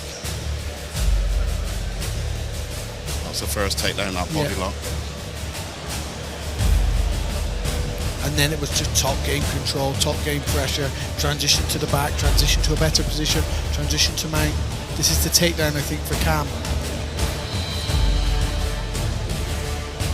Yeah, brilliant performance. And your winner in the blue corner, Luis Kinsella. Yep, great performance from Lewis, just one step ahead, transitioned really well in this big category. And what a brilliant way to finish our card. Paul has been absolutely fantastic sharing the mic with you for the last couple of hours. But we are closing out this portion of the show now. We will be back in 15 minutes as we start our main prelim card straight then in at about 7 p.m. to our main card. Stay tuned on Fight World TV, share with your friends, and we'll see you back here shortly.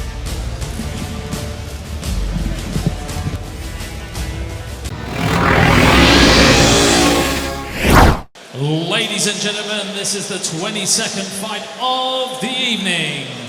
This will be a female no-gi, minus 64 kilogram light.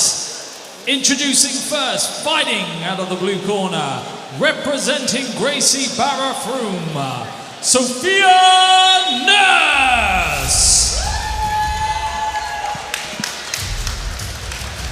Kicking off our second part of the prelims, our intermediate match, under 64 kilogram.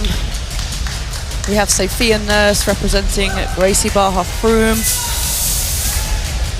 Sophia's been training for 2 years. She's a blue belt, however, she is a judo black belt. She's just opened her own judo gym, Wells Martial Arts Academy. Extremely exciting. Let's hope for some great throws. And introducing second, fighting out of the red corner, representing Invictus Jiu-Jitsu, Heidi Ria. And her opponent, Heidi Ria, fighting out of Invictus Jiu-Jitsu. Both girls here are blue belts. Heidi has also been training for 2 years. Coming out looking extremely mean, extremely game, ready to fight. Ready to kick off these prelims here. Very exciting.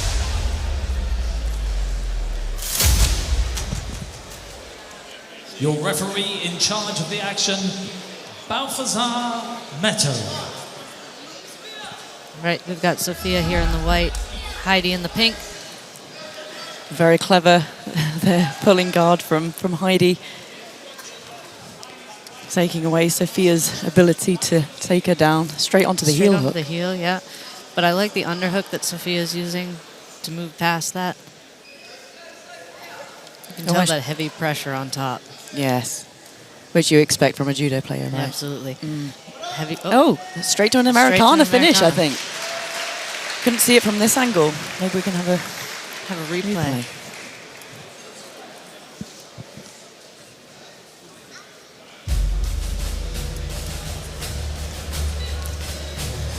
A little bit of a technical issue going on here. Just Sure bear we'll with sort us. Yeah, but we get this sorted.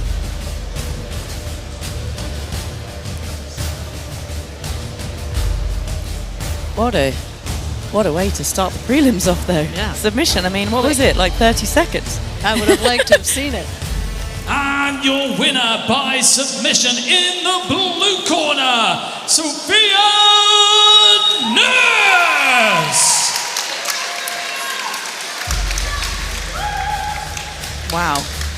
Quick win to start that off and on to the next.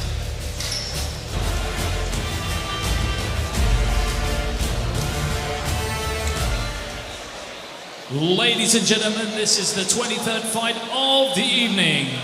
This will be a now male no-gi, minus 105 kilograms, super heavy.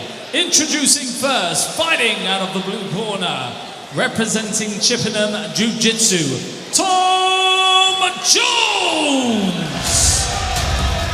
Next up, we have Tom Jones. Coming from Chippenham Jiu-Jitsu. This is a super heavy bout. Tom is a blue belt. He's been training for 3 years.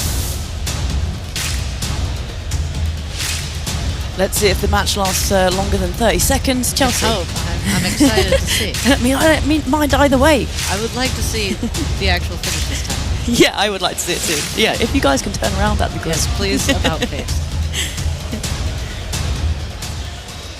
And introducing second, fighting out of the red corner, representing Elite Jiu-Jitsu Somerset, Josiah Onofre. And his opponent, Josiah Onofre.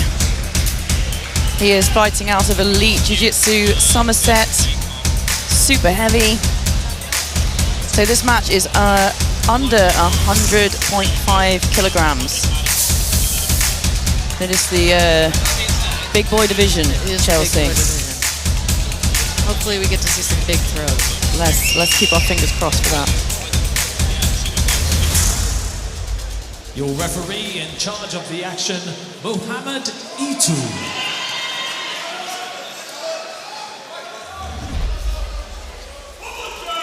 Okay, so we've got Tom in the blue corner and Josiah in the red. And straight off the bat, we got some heavy wrestling. Nice little foot sweep there. Yeah, it's exactly what we wanted, isn't it? Yeah, absolutely. Tom needs to work with that knee shield to keep the distance between the two of them. Oh, we're moving to center.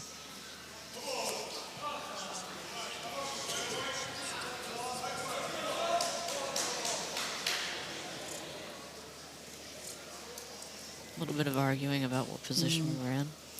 What's Wouldn't be confusing? jiu-jitsu if we weren't arguing about Absolutely. What's confusing is Josiah has a blue band around his rash guard. that. Yes, it is. It is a little bit. This is the problem when you let these big guys get super close to you. They become very, very strong in those passing positions. Nice recovery there from Tom, though. He has to be careful sticking his head out. Straight into mount Straight there into mount. from Josiah. Josiah needs to climb under the elbows. If he climbs on top of the elbows, Tom's going to be able to make space and bring the knees inside. Oh, an attack. Was that a mother's milk? I think it might have been, yes. The night just gets wilder. Yeah. Let's see some replays. Can you talk us through this, Chels? Yeah, absolutely. That was that beautiful foot sweep that we saw at the start. Straight to like a really tight passing position here. That was the position where I was concerned about the head, and Josiah did the right thing, jumped straight onto the head. Really getting a good bite on the neck here and climbing up the body. There's just no space to breathe in there, you can see. And it finishes right there. Wow. Clinical. And your winner by submission in the red corner, Josiah Onofre. I mean, that's two quick two finishes. quick Yeah. submissions. That's what you want from a show, though, It right? really is.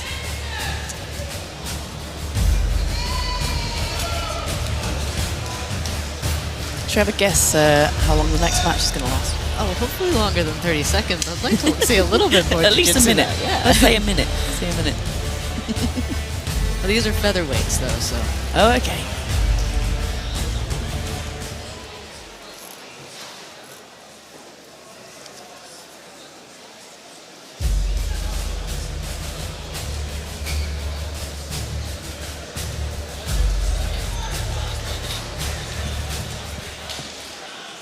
Ladies and gentlemen, this is the 24th fight of the evening.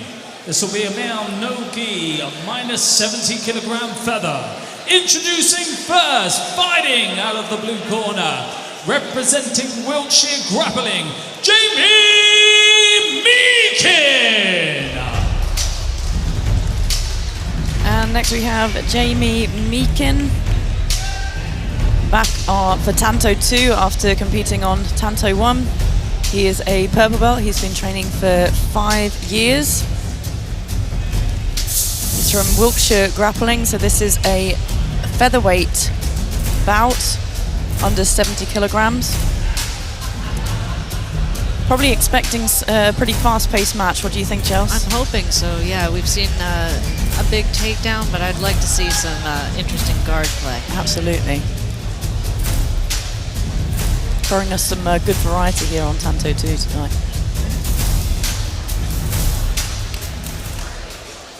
And introducing second, fighting out of the red corner, representing Pedro Bessa Sweatbox, Titus Gaunt.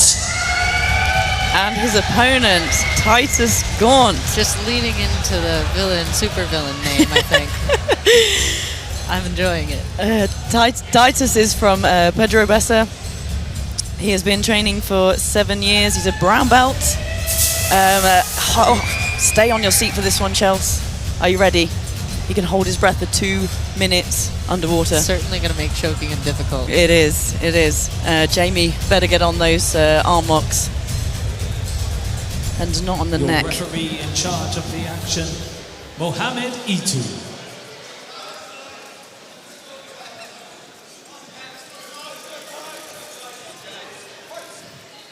And we're off here.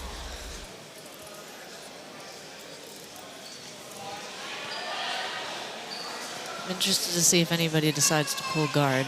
I was expecting even sooner than this, to be honest. I was expecting Titus to pull guard, but yes, me it's too. the spats, I think. But it's a nice single leg.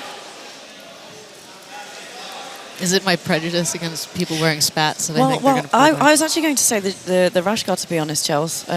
It's when they come out with the wild patterns, you think that guy's going to pull guard. Yeah, maybe. Yeah, he's going to do some kind of wrestling octopus stuff. exchanges Yeah. instead. I do love seeing wrestling from these featherweight divisions. They're often a lot faster than the heavier men when they wrestle, and it's always really exciting. Some really strong single leg entries here. Oh, beautiful finish on that single leg, pulling the match into bounds, which is really, really good because now he can continue his attacks without intervention from the ref. Good decision from Titus here. Yeah, and it does show his experience. He is a brown belt compared to Jamie, who's a purple belt, and it's just that little bit extra that can sometimes have you.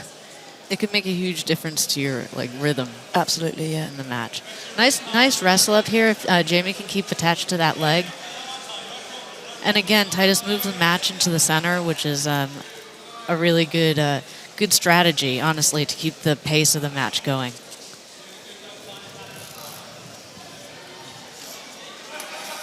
Jamie's doing a good job trying to get to that 2-on-1, but Titus does not want to let him keep hold of it.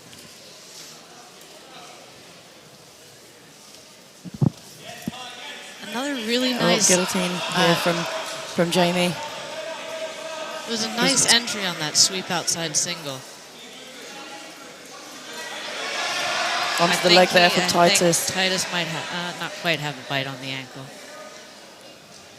It's going to be hard here because I don't think Titus really has any distance control, and Jamie's going to be able to grab the head and climb up. Yes, here. But now, if I were Jamie, I would be getting out of this butterfly guard. Very beautiful, clean sweep. Yeah, beautiful exchange there. Straight to the knee on belly. And they've stopped it so we can move back to the center. Again, good jiu-jitsu from both these guys. I do feel like Titus has a little bit of the advantage in terms of strategy. He's almost one step ahead in the decision-making, although the jiu-jitsu that they're both displaying is very decision. good. Absolutely. Referee's decision, red. Referee's decision goes to Titus, as we probably expect. Jamie needs to stay nice and small here and not give Titus any space. Titus already passed the guard and into the space that Jamie needs to defend, so now he needs to spend most of his time curling back up and getting small again. Really nice switch around there from Titus as Jamie got the underhook. It's just really nice movement. Yeah, and again, it's not even that Jamie's doing anything particularly wrong. It's just good responsive jiu-jitsu on top. Oh, nice on the toe hold here. This could be tight if Titus isn't careful. If Jamie's able to connect to the hip. If I were Jamie, I would be getting on top with this position.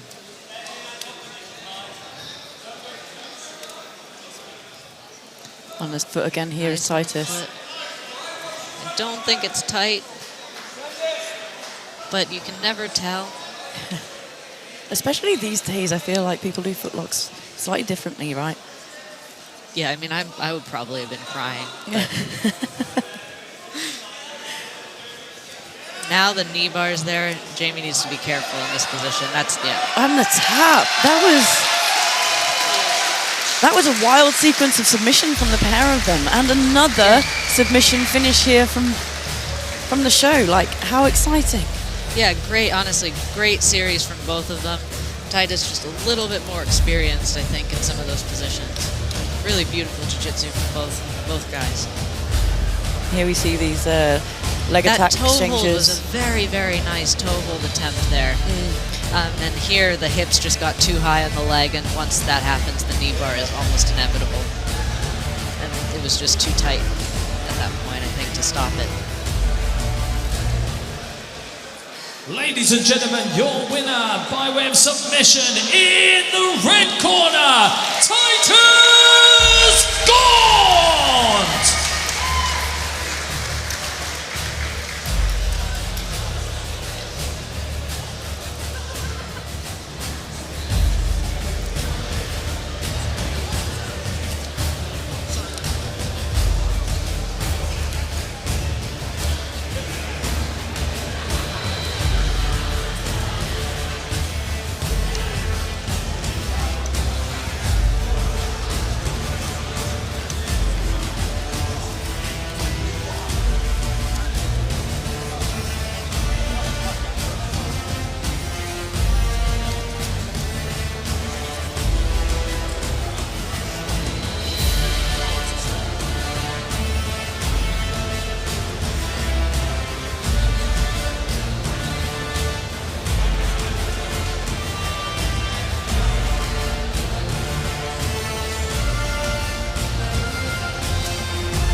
Ladies and gentlemen, this is the 25th fight of the evening. This will be a male no-gi, minus 88.3 kilograms, medium heavy. Introducing first, fighting out of the blue corner, representing Chris Reese Academy, Colby Williams. Now we have a medium heavy bout. In the blue corner is Colby Williams. He's fighting out with the Chris Reese Academy. He's been training for between 8 to 9 years. He's a purple belt. This bout is at under 88.3 kilogram division. Lots of athletes coming out of the Chris Reese Academy.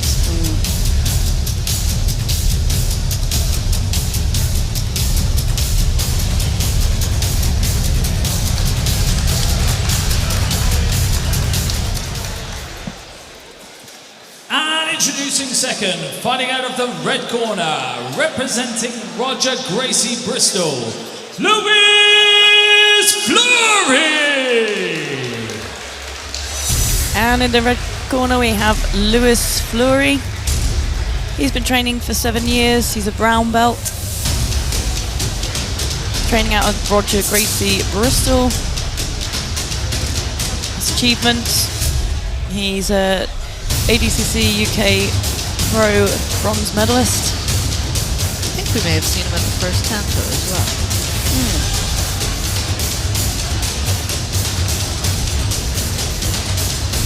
This is some middle heavy action. Your referee in charge of the action, Mohamed Itu.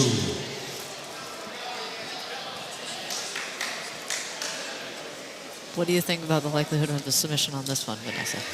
Oh yeah, I'm going to say a little bit longer.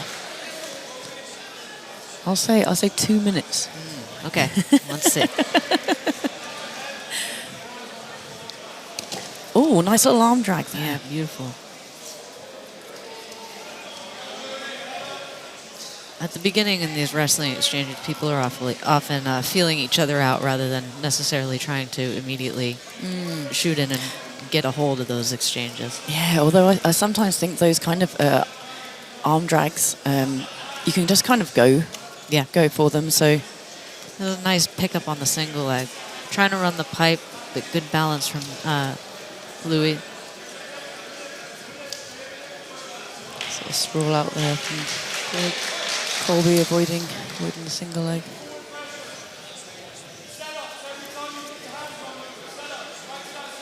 Both athletes seem to want to play on top, so we'll see who wins that battle.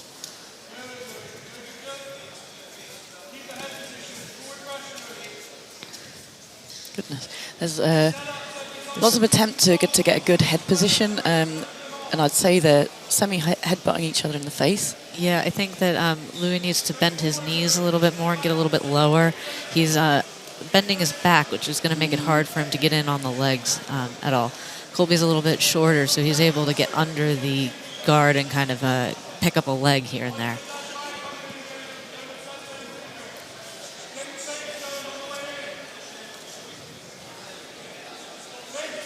Lots of hand fighting happening, but not enough off balancing, I think, to get the wrestling going from either of them. Now they're tied up. We'll see if they can use it. So I'd like to see another arm drag from Colby. I mean, even it worked. Yeah, exactly. It was close the first time. I think like you can even use these arm drags when somebody gets a grip of you. You know. Yeah, he's looking for that 2-on-1. Nice little knee tap there. Oh, guillotine attempt here from Louis. He's got long arms too. It might be more locked in than we think. I like how they're trying to keep the match in bounds. He's got this far leg as well. Yeah, this is going to be a beautiful cradle if he can finish it. Oh, no. I'd like to see Colby try and keep the match in bounds as well, because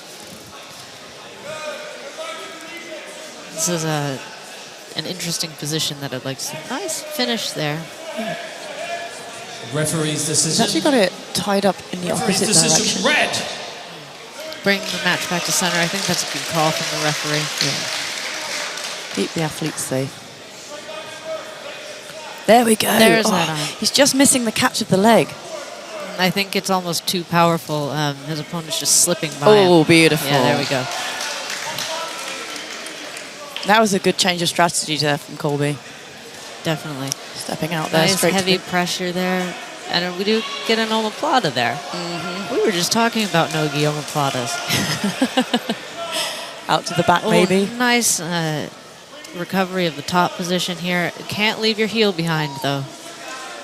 Got a toe hold here. Yeah, but then this is a rough position for Colby because if he turns his hip, he gives up the heel hook. So he really needs to be careful with where he puts his body. I think this is a better choice. Louis needs to extend and get that leg straight, and we might see a similar knee bar as we saw in the last match. Nice body lock. Beautiful twist down. Like to see Colby climb the body a little bit more. That's nice there. But the hands have to go somewhere once they leave the body lock. They need to go towards the seatbelt or somewhere else. Otherwise, in nogi, the person just escapes. I like how Louis is just continuously working to escape these positions, too.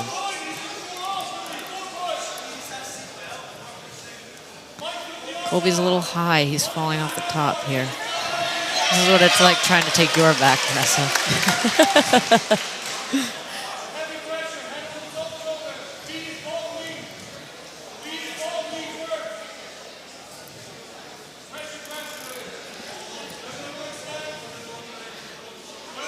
I think on top, Louis really needs to cut a better angle with his knee. Right now he's stuck in half guard because he has his hips turned directly perpendicular into the half guard position. This is better, but now again, I think Colby's going to be able to lift him because he's not able to put any pressure until the hips are turned. The knee here is going to allow him to be put in a lockdown or some kind of lockdown variant. But also what that turn of the hips can do, it can stop the person from bringing their bottom knee inside and getting that guard back right. Exactly. And especially with his height, that's going to be a problem. I think that Colby might be a little bit tired, too, from all the wrestling. Yeah. Which is why Louis was able to separate his elbow away Referee's from decision. his ribs. Referee's decision, blue. Oh, I think we're tied 1-1 on the rounds. I think the first round went to Colby and the second round went to... Maybe I have it backwards. This is a nice mount position. If I were Louis, I'd climb up even higher, try to put like my belly button towards the nose to really separate the elbows away from the chest. I mean, we've already seen a mother's milk tonight. Yeah, how many more do you think we'll see? Colby really needs to fight to keep those elbows in.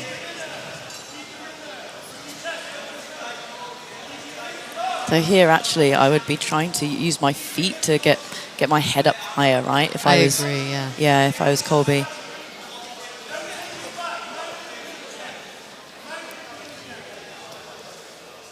Used to be working to get the frames, which I think he has now. I think quite. he has one frame across and one is separated. But I like this grip that Louis is using under the armpit, under the head, and then under the armpit towards the lat. It's good rotational control in nogi.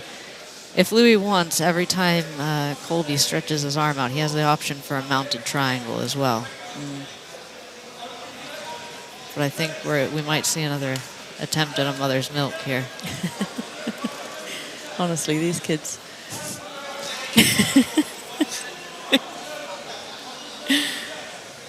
These 88.3 kilo kids. They're big children these days, you know? They just keep growing. Oh, nice escape there from Colby. Beautiful. I think that Louis might have a bite on the head, He does, and that looks tight. And I think it looks tight, yeah. Yes, another submission. That was a great back and forth match there. Beautiful. Very enjoyable. See if we can catch some replays of that. Yeah, here's that initial single leg that looked really like it was going to be a cradle. I was very excited about it. There's that beautiful escape right there at the end. I know that the finish comes on here, but that was a very, very nice mount escape. Really tight darce as well. I like the way the finish came with the legs over the back. I love that finish on that darce. Almost impossible to escape. Beautiful work. Ladies and gentlemen, your winner by way of submission in the red corner, Louis Fleury!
Ladies and gentlemen, this is the 26th fight of the evening. This will be a male no-gi, a minus 76 kilogram light.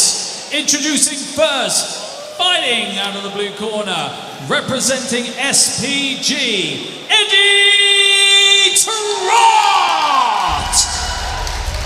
And for our lightweight bout, we have Eddie Trott fighting out of SPG. Eddie's been training for 5 years. He's a purple belt. And one of his biggest achievements is he's got 0 points on his driving license. I mean, it's a big achievement. It's a big achievement. Now, I'm suspicious whether he has a car or not, Chelsea, to be honest. We need to find out. We need to find that out. This is important. Yeah. He's also got a standout account on Hinge. Claims to be an okay-looking guy. At least he's not shooting for the moon here.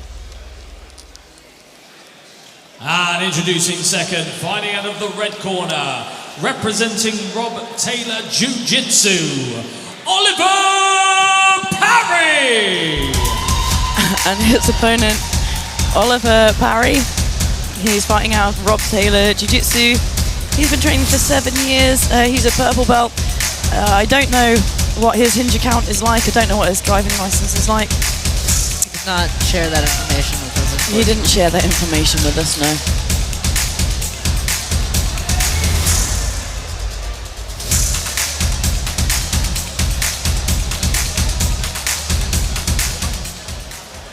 Your referee in charge of the action, Mohamed Ito.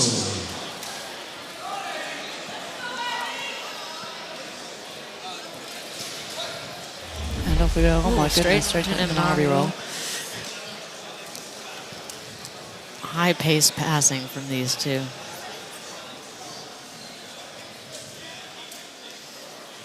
I mean, how this match has started, I am very excited to see how it goes on. Absolutely. Eddie's really bringing a lot of speed to his passing on top. Oh, nice. Oh, nearly another omoplata, Chelsea. Yeah, it looked like almost either a shotgun armbar or an omoplata attempt. Oh, straight to the triangle, nearly. This is a wild match.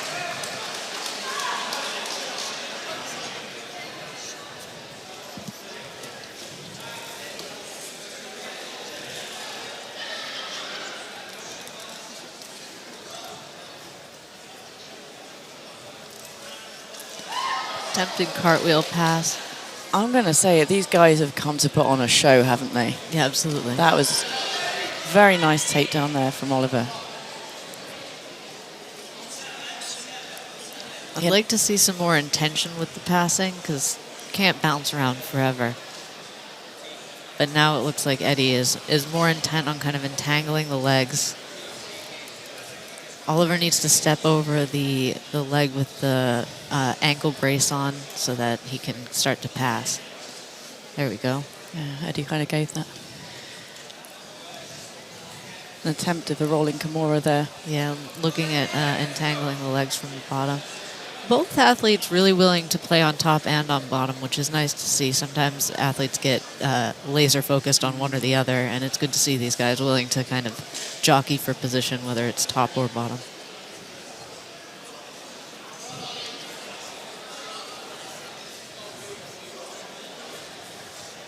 It's going to be really difficult to pass from this position, I think, though.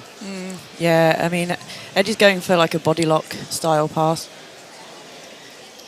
In these lighter divisions, it becomes really very difficult hard. to do this kind of body lock style passing. Yeah, people are just too bendy, They're too good with mobile. the hooks. Yeah, And even an inch or two difference in height can make a massive difference. I totally agree. I just think that Oliver's slightly too tall comparatively. Oliver now has this leg pinned, Oh, going over beautiful. for a knee bar. Referee's Eddie's doing decision. the right thing, trying to climb on top to Referee's put the decision, pressure. red. Good exchange there from both of them. And Oliver winning that part of the bout. Not surprising, I don't think.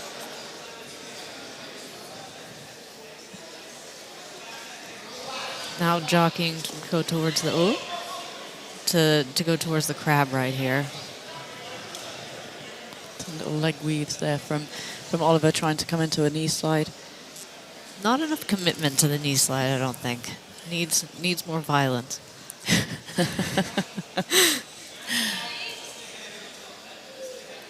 There's just so much movement in this match.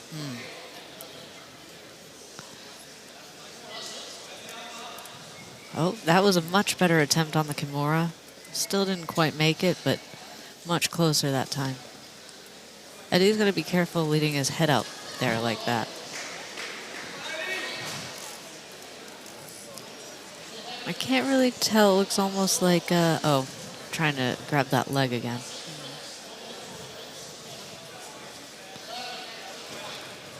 I love this this fighting, this kind of fluid, very much like kind of water fighting style, which they both have, I'd say. But sometimes, you need to know when to stop that and when to start putting your pressure on, right? I don't feel like there's been a time yet to start putting the pressure on. There's usually a moment when you can connect deeper into a position, chest to back, chest to chest, and I don't think either of them have found that moment yet. Yeah. You have these people sometimes where you're training or competing against them, right? And it's just like this the whole time, and you just can't manage to find that bite. But here, this is the wrong position to try and put the pressure from, because there's too much in the way between Eddie and Oliver. Yeah. Oliver needs to clear some of these hooks before he can get chest to chest, and this is better for Eddie than for Oliver in this position. Yeah, as my coach would sometimes say, it's not time to rest now.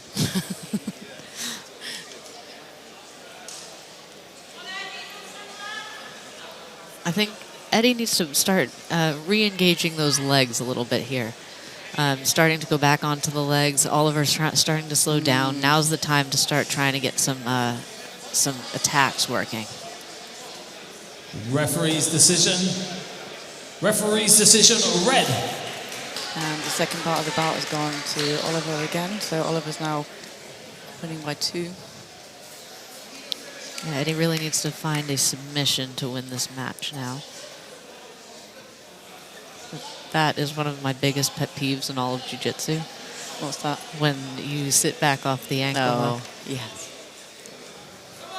It's because you're an IBJJF Yes, nerd, I know. Chelsea. I know. I can't see it and not say something about it, though. Just triggers me deep in my soul. Nerd. I actually like this guard that Eddie's playing off the bottom here. I use it a lot, but I would go shin on shin so that you don't end up in the deep knee bar. like this. Oh, got Achilles lock attempt here from. It's a Oliver. really tight position from Oliver, but we'll see if Eddie's bendy enough to pull himself free. It wouldn't shock me. No. He needs. But if Oliver gets that leg bent and across the body, there's some kind of Z lock, right? Yeah. At the moment. Eddie did a really good job of fighting the hands and the feet at the same time, which is really what you have to do if you want to escape any kind of deep leg entanglement. Toe hold. Oh, toe hold Toe finish hold there finish. from Oliver. Really fast-paced match. Absolutely. I don't think they slowed down the whole time. No, no. Super exciting. Let's see some replays. So there's a beautiful shot. takedown here from There's Oliver. a beautiful read on that shot. Yeah. And I hope this is the... Yeah, there was lots of jumping and cartwheeling. But not without purpose, which is nice. Yeah, We got to see it actually completed successfully. And here, Here's the toe hold finish. nice toe Fantastic hold. match. Yeah. Really enjoyable. Really enjoyable. And your winner by way of submission in the red corner, Oliver Parry.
Ladies and gentlemen, this is the 27th fight of the evening.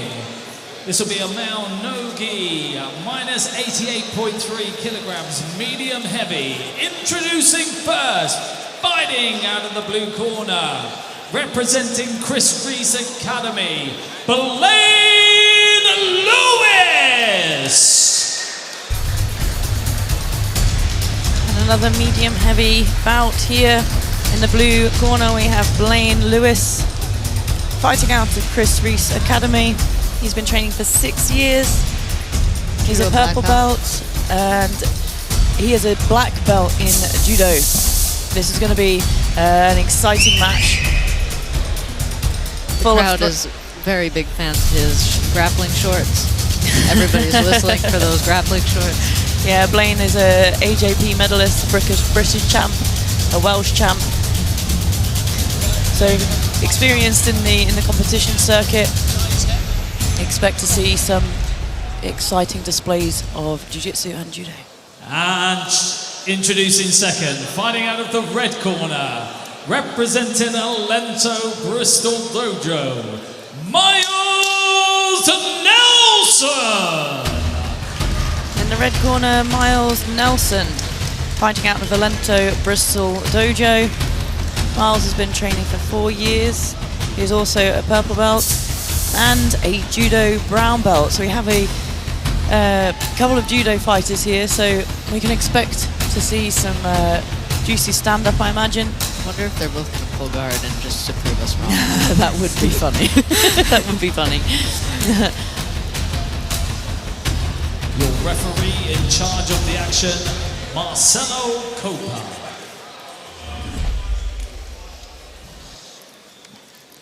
And we're off here. Okay. Oh, No straight. guard pulling. Yeah, no, straight for a foot sweep attempt here.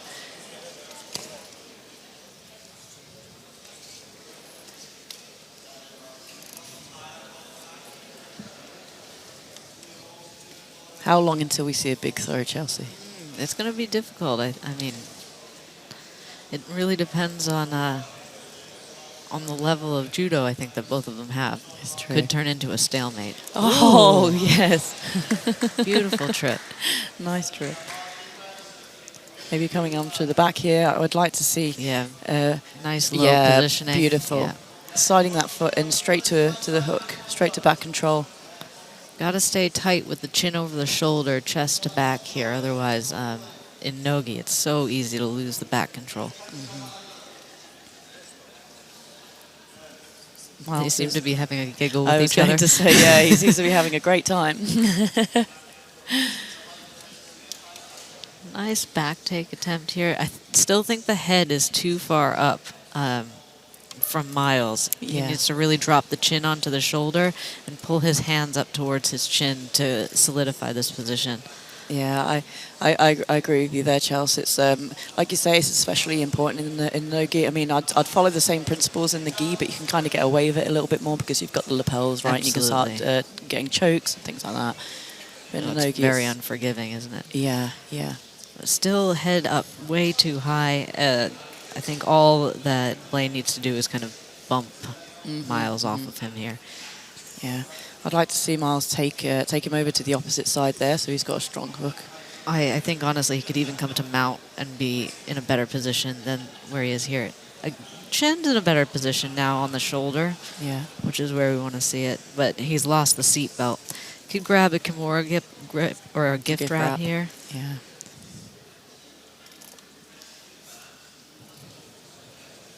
Blaine needs to do something other than hiding his head from the seat belt here as well. He needs to start to get the back to the floor and escape the quarter mount. Yeah. This is a nice back taking position, but again, the upper body is going to cause trouble. Yeah, I would just be spinning out from here, and then here, like you say, lifting up. Just Miles is just a little bit too high there as he comes over to the turtle attack. Referee's decision, red. So as you'd expect, Miles has taken that first round.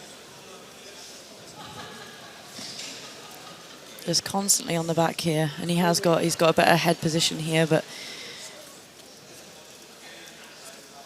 And the chest needs to be dropped way lower. see the thing. Miles, he does, like you say, he needs to get lower on those hips, and it'll. I mean, we say this, it'll stop Blaine from bumping him up, but Blaine isn't actually. He isn't kind of using that. So he's currently getting away with it. Yeah, I'd like to see more squeeze up to towards his chin so that kind of Miles can stomp the hooks in. Yeah, I mean, there's also like opportunities to come to arm bars and things like that, right? He's got this Kimura grip, and it's kind of going from one to the other. Yeah, you've got darces, you've got anacondas, you've got back takes here, arm triangles as Blaine shifts his hips around. I would like to see more attacks being chained together for sure. The belly down position here should be just absolute misery for Blaine, but Miles doesn't seem to want to get on top and really put his hips in. There's a Kimura here if Miles would step over the head. Yeah. well. I would like to see him, like I say, I'd like to see him get to the armbar or Kimura, right? Get to that Kimura position and go even here. He Looks could be like he's switching almost off. attempting a head and arm choke.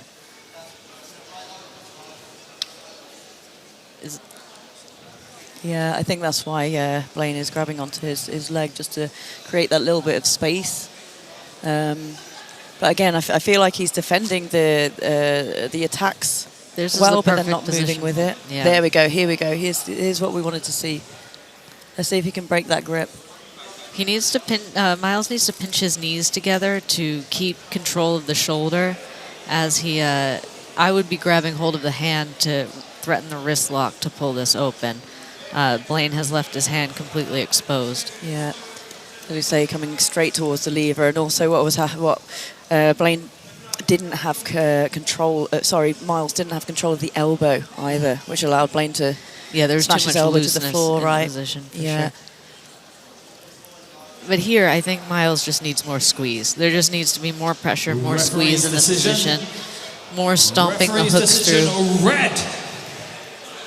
Now we're in a better position because the upper body is controlled, but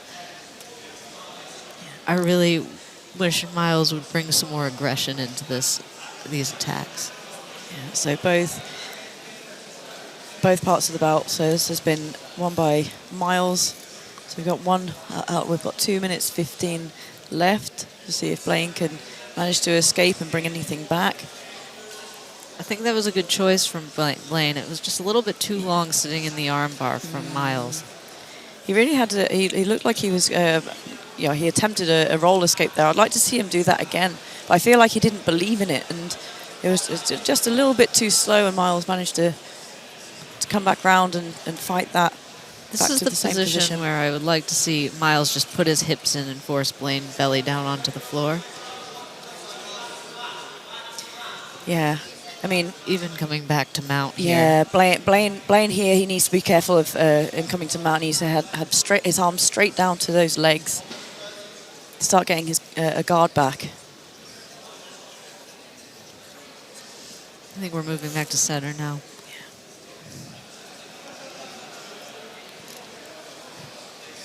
Yeah. Lots of opportunities here, but yeah.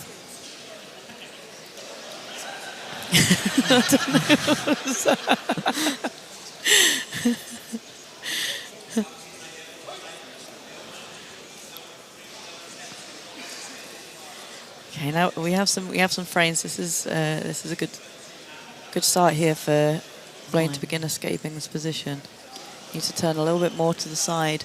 Looks like Miles is attempting a no-gi Ezekiel. Unlikely to be successful when somebody has a neck as large as this, I think.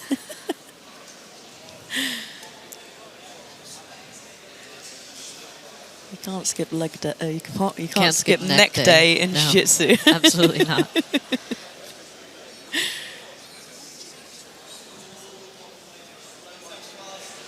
20 seconds left. Do you think we're going to see the finish? You know what? I don't think so. I don't think so. I don't think so. Too durable. Nice recovery back to the armbar, though. It's solid position. I mean, potential for a bicep crush here. If that happens, then... then you'll eat your words. I will eat my words straight up, yeah.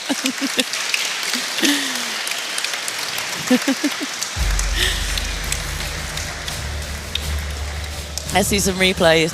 I mean, this match was very much Miles attacking the back here. Yeah, it was a really nice takedown. Yeah. I think these arm bars could have come sooner, but there was a nice chain of attacks that Miles attempted. Yeah. I mean, very, very dominant, really dominant performance here from Miles. Absolutely. Let's throw it to the judges. And your winner, in the red corner, Miles Nelson.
Ladies and gentlemen, this is the 28th fight of the evening. This will be a male no-gi, minus 82.3 kilograms middle. Introducing first, fighting out of the blue corner, represented Drage, Christopher Edwards. So next up in the blue corner, we have Christopher Edwards fighting out of Drake. This is a middleweight bout, which is under 82.3. Chris has been training for 5 years. He's a purple belt. I mean, this is our first middleweight bout here at Tanto 2 tonight. And it's interesting, the middleweight division, you know, you never know what's going to come. You don't know if they're going to be takedown artists or guard pullers. Can't guess from Drake either.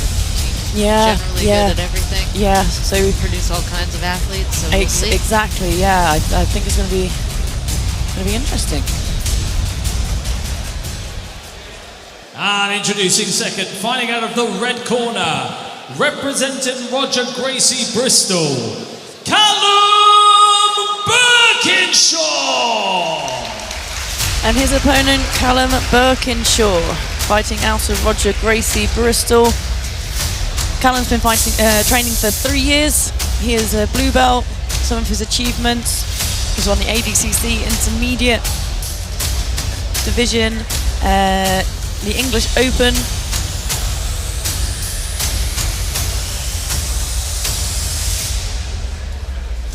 Again, who knows how this bout is going to start and end up. I'm excited to see it. Absolutely. Your referee in charge of the action, Marcelo Culpa.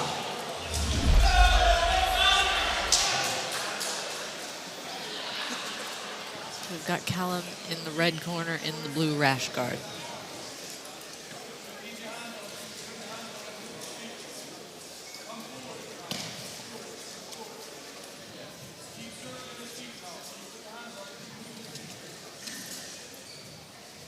Okay, so already some foot sweep attempts. Neither athlete looks like they're interested in pulling guard, so maybe we'll get to see a big throw or a big takedown. Ooh. Fighting for the guillotine there.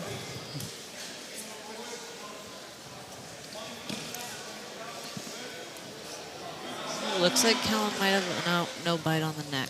Some really nice little sequences here. The attack to a guillotine to the inside trip. Yeah, absolutely. It's really nice to see some sequences. A beautiful single leg entry here from Chris. We've seen a number of nice sweep singles tonight.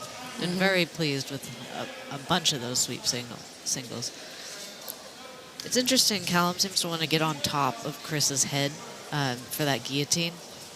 A little bit unorthodox for a wrestler, but you know, he has long arms, it looks like, for his division. Hard to tell if he's got a bite on the neck here. Nice roll under from Chris. He might have a bite on that heel. No, not quite. Yeah, he's holding on to this tight though. He might be able to kind of pull himself in. However, Christopher had keep passing from this position. He's in a nice position to start. Yeah, tightly passing. Yeah, his elbow is just on the hip here, stopping Callum from getting his guard back. But Callum does my goodness, a flying armbar? I would love to see. Please, there's the come angle. on. There's the angle. Okay, This is what we want tonight. I mean, he's tight on the arm. It's just a matter of whether or not he can strip that grip out. Again, I mean, he's got Callum has long limbs, so Callum did a nice job stripping that that flying armbar, and I think honestly Chris made a good choice not to pursue it, because I think he would have burned a lot of energy trying to finish that position, and it wasn't quite there. Yeah, but beautiful entry. That was fun. Yes.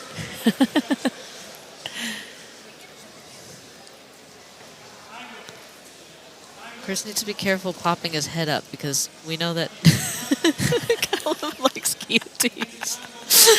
Referee's decision. I'm not psychic, I swear. I just watch a lot of jiu-jitsu. Chelsea, are you a witch? I think she's a witch, guys.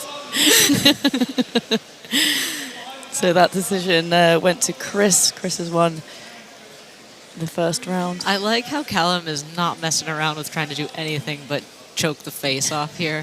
I appreciate the energy. Chris needs to stop sticking his head up. He's going to get his face guillotined off. Nice roll. Yes. Good exchange from those guys. Ooh.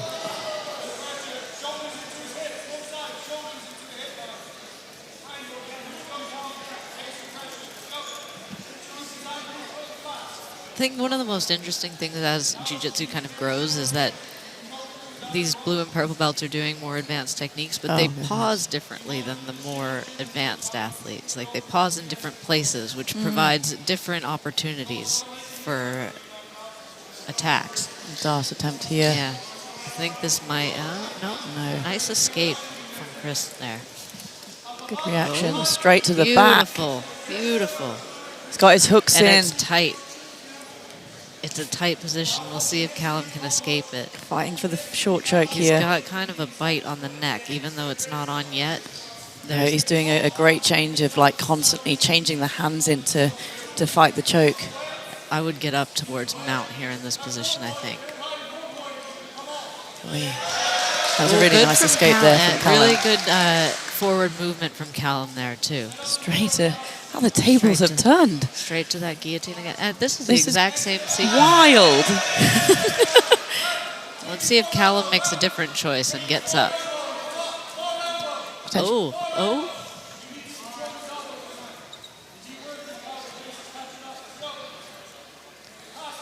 Waiting in turtle is dangerous against somebody with arms this long. Absolutely.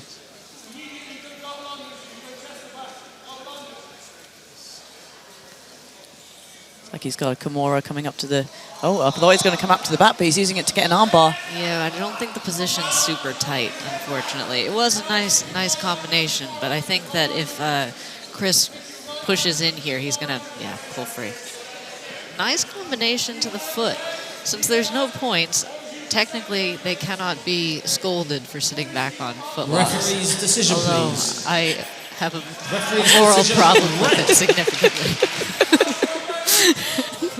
Chelsea's just sat here twitching. Don't worry about her, guys. She's okay. I feel you, though, Chelsea. Yeah, you know I do. Yeah, I know you do.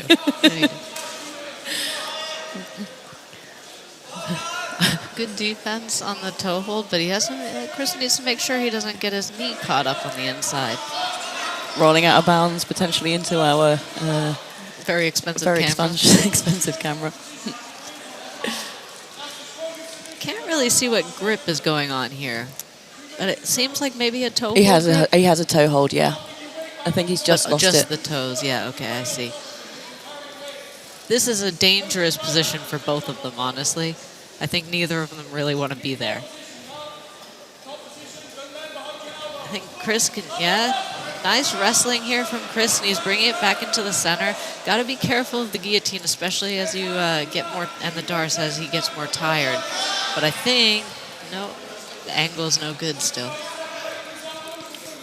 And he could still get a choke here. Yeah, he might have that Andre Galvao reverse guillotine. Yeah. But I He think needs to come over top of the arm, right? Yeah, he needs to bring the shoulder into the throat here. Yeah. And keep Chris flat on his back. It's kind of one of those positions where if Chris turns, he gives the Darce. Yeah. And if he goes flat... Man, I forgot about that choke. I used to do it all the time in Nogi. It's a good one. Yeah. Sarah Galvao's using it to great effect at the moment. I think that Callum needs to change his position if he just wants to hold north-south. These guys have fantastic cardio.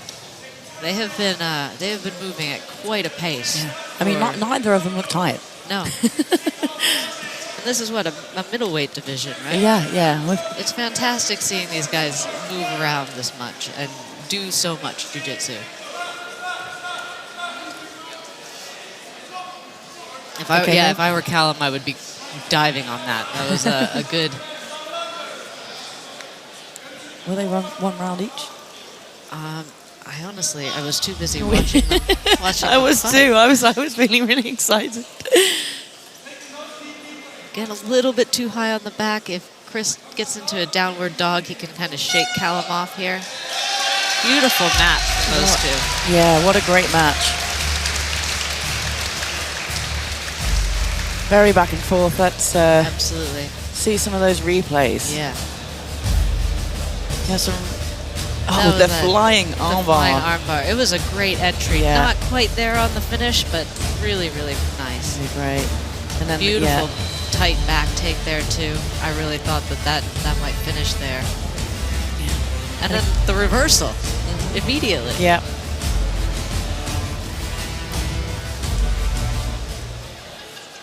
It goes down for your final judge's decision for your winner in the red corner, Callum Birkinshaw. And your winner, Callum Birkinshaw. What a match, though. That was such a match. A really fantastic performance from both athletes there.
Ladies and gentlemen, this is the 29th fight of the evening. This will be a male no-gi, minus 88.3 kilograms of medium heavy. Introducing first, fighting out of the blue corner, representing G7 Jiu-Jitsu Academy, Rob Meredith! So next up we have an expert master division. This is an over 35 years division, medium heavy, which is under 88.3 kilograms. And in the blue corner we have Rob Meredith, fighting out of G7 Jiu-Jitsu Academy. He's been training for 8 years. He's a black belt, multiple times IBJJF medalist. So we won't be seeing any falling back from the for the footlock, Chelsea. Don't you worry. Twitching. Twitching.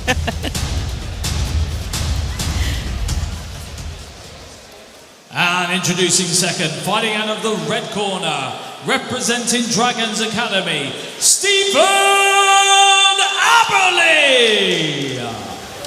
And his opponent, Stephen Aberley. Stephen has been training judo for 30 years. He's a BJJ black belt, as is Rob. He's got his third down in judo. He's a 2-time Commonwealth bronze medalist, former full-time athlete for Wales. So I am very excited about this match, Chelsea. Yeah, Wales has a strong judo community. They really do, yeah. It's mad.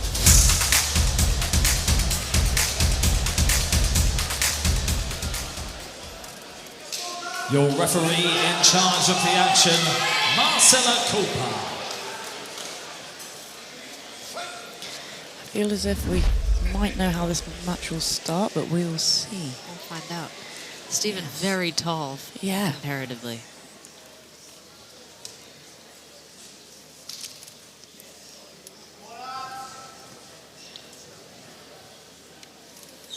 I think if I was to fight somebody that experienced in judo, I'd just sort of crawl in.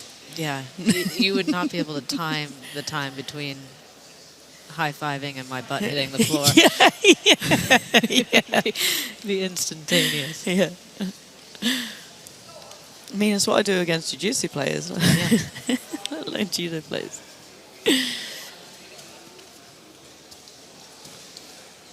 But I respect that he's standing up. Absolutely. That's You know, why not? He's got really long arms. It'd be so hard to kind of close that space. To get in on anything. Yeah.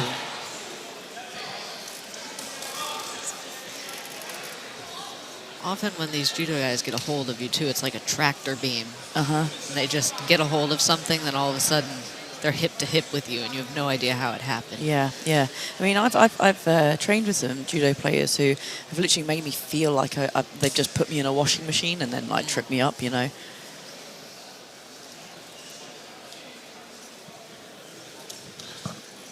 Obviously in nogi, it's much harder to make those grips, so the judo becomes slightly less useful, but I definitely wouldn't call it useless. Oh!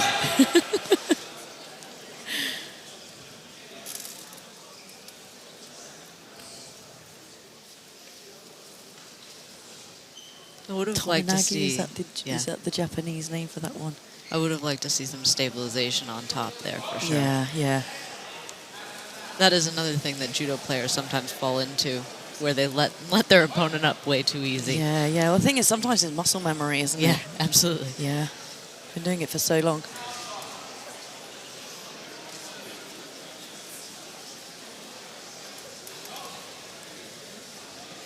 I think Steven might need to change his strategy a little bit to maintain the match more in the center of the mat. If he keeps walking Rob backwards, he's never going to get the throw that he wants and the stabilization on top.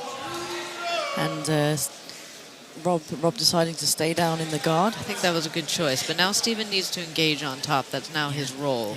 Yeah. Referee's decision. Referee's decision, red. So Steven has won that first part of the bout. No, I think you're right, Chelsea. I think it was good for Rob to stay down here. And the one thing that, or the disadvantage to being so tall is that, you know, you can really get underneath people, Absolutely. right? And especially as a shorter fighter. So I think it's definitely right for Rob to stay down on the ground. But he really needs to start engaging and it's really down to make a Steven connection. to engage at this point, right? Rob has conceded the bottom position, and now the top player needs to engage. Yeah, this is true. This is true. Because otherwise we end up with a butt scooting race, and nobody wins a butt scooting race. You're right. You're right. Okay. Let's. I'll say both fighters. I'll say both fighters. Yeah. Yeah. Like Steven needs to be making active steps forward here. That needs to be happening. Otherwise, he's the one that's slowing the match. Yeah. Yeah, and I get it. I mean, he's trying to do this long distance kind of passing, I think, to avoid Rob getting underneath him, which, you know, is a good strategy, but also, like you say, it's going to very, very much slow down the pace. And part of the problem with submission only rule sets is how and when do you penalize stalling? Yeah. And what is the what's the punishment for it? Yeah, but beautiful passing. Yeah. Rob's done a really Steven's done a really good job of that long distance passing. You can see that that was his plan. Rob needs to keep his chin down, otherwise those arms are coming in. They are very long. And that can be both a benefit and a problem. Like to see Steven drop his chin onto the shoulder, get a better backpack control here. You've been teaching the kids for Yeah, too long, I Chelsea. have been. Listen, they're doing my head in this week. And a tap finish, there yeah. from Steven. Excellent. Rear naked choke finish. Great job there. You can really see that heavy judo pressure come in there. Absolutely. Let's see these replays. We had a really nice takedown to start with. Nice foot sweep. And the foot sweeps are, you know, they're so hard to get the timing, and, you know, you can just see the 30 years of experience there coming out in Steven. Absolutely. Beautiful back take here. And you can see just like boa constrictoring the position. And there's heavy Beautiful hips. finish.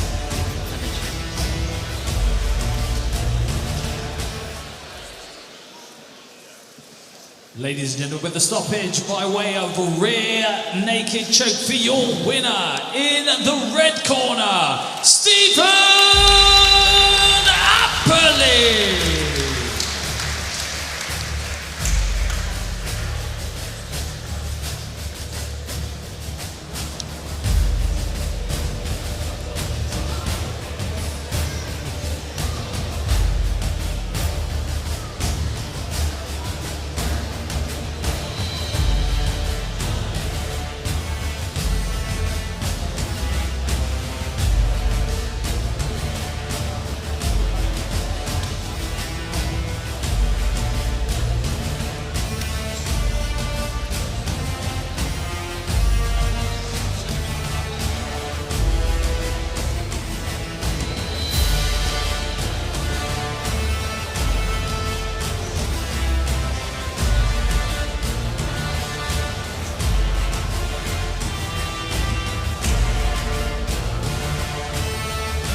Ladies and gentlemen, this is the 30th fight of the evening.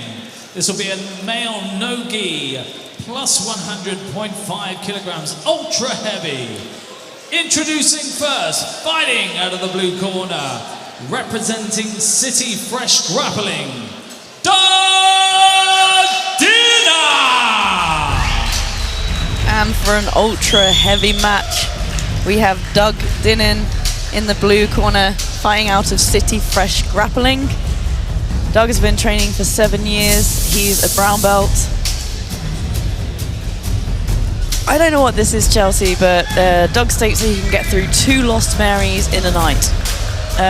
I don't know what that means. No. That's the information we're given, and congratulations, Doug.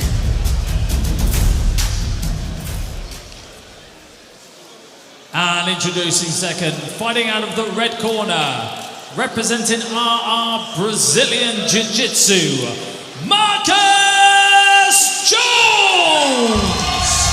And in the red corner, Marcus Jones. He's fighting out of RR Brazilian Jiu-Jitsu. He's been training for 12 years. Marcus is also a brown belt in Jiu-Jitsu, a black belt in Judo. Lots of competition experience. 3 times Bristol Open winner. And won the most recent Bristol Pro. An experienced grappler here. Absolutely. This is going to be an exciting match.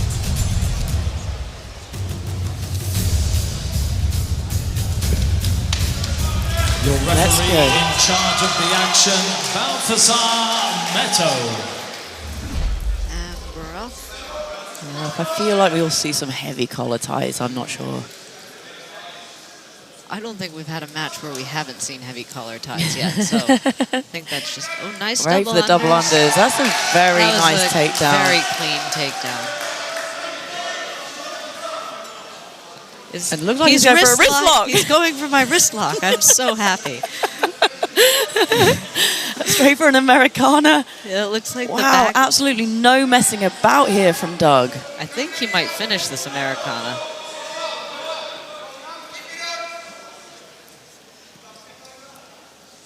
Rough position for the ref to deal with here because we're nearly off the mat, but not quite. Good escape there from Marcus. Yeah. And a nice pass again, and we're moving back to center now. Ooh, that Americana was nearly on. I think that Marcus is going to feel that tomorrow in his elbow. I'm not the only person in the world mean enough to do that wrist lock. There you go. No, Chelsea. I use that wrist lock too, and I think it's really, really great to use like low risk submissions to Absolutely. get these dominant positions, which you do Looks very like we well. might be seeing. That I think was a really good choice from Marcus, not to stay on his And he's side. coming out really around the nice back, and he's getting his own exchange. takedown Amazing. straight into Super a top exciting. half guard, but Doug is managing to just turn onto his side. This is really nice guard play from 200+ kilo guys. We sometimes give this division a bit of flack for not knowing how to play guard.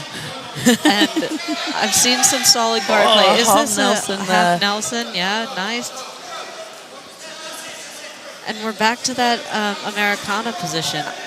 We saw this grip on the shoulder earlier tonight too. I think it's really nice. Yeah, potential reversal here from Marcus is very long. Wow. I think. Oh, please don't come into us. We might die at any point here. So, someone save us. Help. There's 200 kilos just coming at us. That was just an amazing hip pressure and movement on top. I am so impressed at how much these guys are moving. Referee's decision, please. Referee's decision, blue. Looks like it looks like Doug might be attempting another mother's milk. We might be seeing our third of the evening. So that first part of the bout went to Doug. Nice went to work blue, from Marcus. That blue bridge corner. is insane. Marcus is very tall. Hard to tell because I think Doug is also very tall. Everyone's tall to you. Yeah, well, we all have our crosses to bear, Vanessa. But I am, like I said, I'm very impressed with the level of guard play that we've seen from these guys.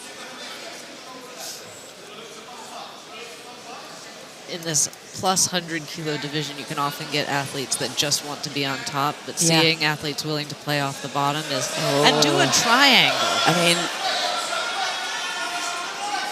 I am equally really impressed with that, because sometimes you know in the heavier divisions you can get away with doing things like that because people's hips aren't as mobile. But exactly, man, Doug went straight in for that, and it was a solid triangle setup and too. an armbar, and he's got the armbar. That was very, very impressive. That was incredibly impressive from 200 kilo guys to see that level of guard play. I'm incredibly that is pleased. guys, 5 stars. Yeah. 5 stars. Yeah, this was the Americana at the beginning, and what a nice escape here too. Yeah. Beautiful attempt at the back. Like, this was very, very nice. Yeah. Marcus managed to get that like a similar takedown there, and then just a proper triangle from the ultra heavyweights. No complaints, guys. Nice work. Ladies and gentlemen, with the referee stoppage for your winner by way of armbar in the blue corner, Doug Dinnan! And your winner, Doug Dinnan. What a match. I was so was impressed with that match. fantastic I really enjoyed every moment of it. Absolutely.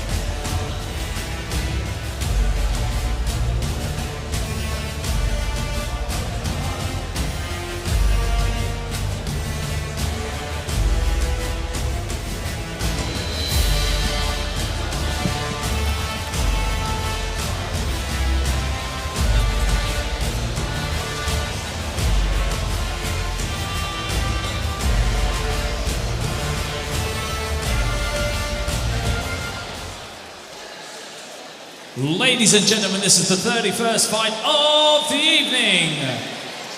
This will be a junior no-gi, minus 76 kilogram lights. Introducing first, fighting out of the blue corner, represented Praetorian MMA, Joshua Woodbourne. And for a junior matchup in the blue corner, we have Joshua Woodbourne fighting out of Praetorian MMA. Josh has been training for 2 years. He's a blue belt. Tanto 1 winner, English Open winner. I'm really excited to see these juveniles beginning to come up. Yeah, they always have exciting matches, don't they? Yeah. This is a lightweight bout under 76 kilograms. Let's see what these young boys have for us.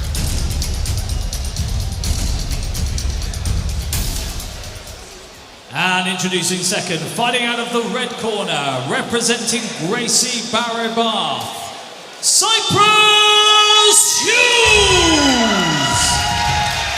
And in the red corner, Cyprus Hughes. He's fighting out of Gracie Barrabath. Sounds like Cyprus has quite a crowd behind him this evening. He's been fighting for 10 years. He's an IBJJF European Junior Champion, a 2 times IBJJF European Junior Champion, British Open Gi and No-Gi Champion 6 times. Insane competition experience. Your referee in charge of the action, Balthazar Meto. I expect we're going to see a crazy pace. Absolutely. I mean, this match only goes on for 6 minutes. It's a junior match, slightly shorter. I think we are going to see just 6 minutes of action. You know, it's Cyprus right away trying to sit to an attacking guard here. He tried shooting straight to the arm bar and then attacking the leg with the underhook de la Hiva. Trying to invert through, maybe attack the back or attack the legs. Yeah, very nice. You just beautiful crab ride there. The confidence in his movements. Like, you can tell this guy has been training for 10 years, huh? Not just training, also competing. Competing as well. This is true, yeah. They are separate skill sets. They are. Both require focus. Coming straight up for a double. And again, showing that mat awareness, not finishing the double leg off the mat, knowing that it's going to be a waste of energy, pulling the match back onto the mat instead. It comes with experience, and you can tell when somebody has it.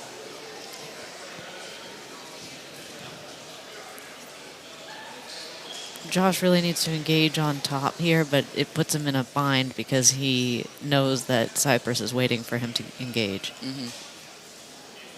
Yeah, I do. I feel as if Cyprus is kind of baiting him a little bit, right? Well, it is really on Josh to engage with the pass. Until Josh steps forward, it's almost impossible for Cyprus to do anything. So, nice attack on the back and the hips again. I would have re-inverted right away.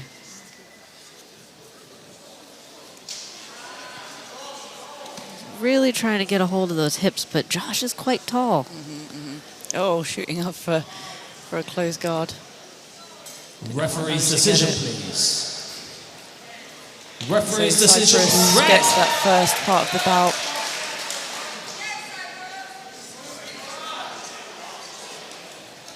Coming back in for this reverse de la Hiva because of the dragon.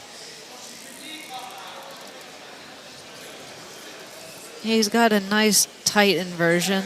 There's not a lot of space for Josh to do anything. That was a beautiful back take.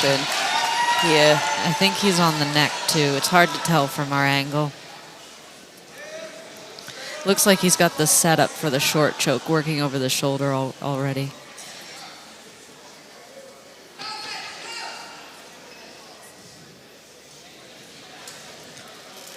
Steady grip fighting.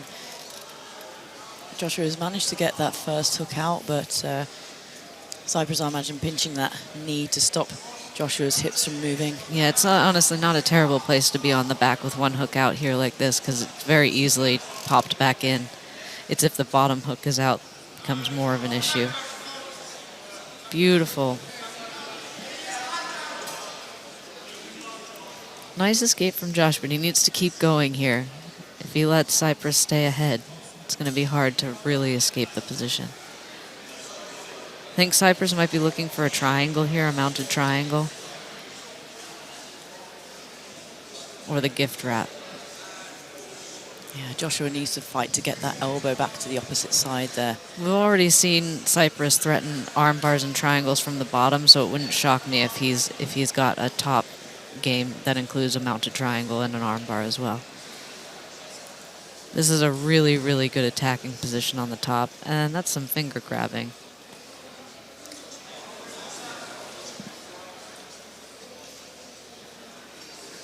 Yeah, so here's the head and arm triangle.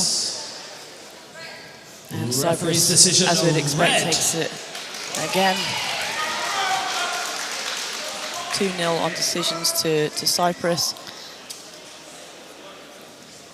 Cypress needs to be careful getting his head too far over. Like to see him climb up higher. Josh has a moment to escape here while the hips are low.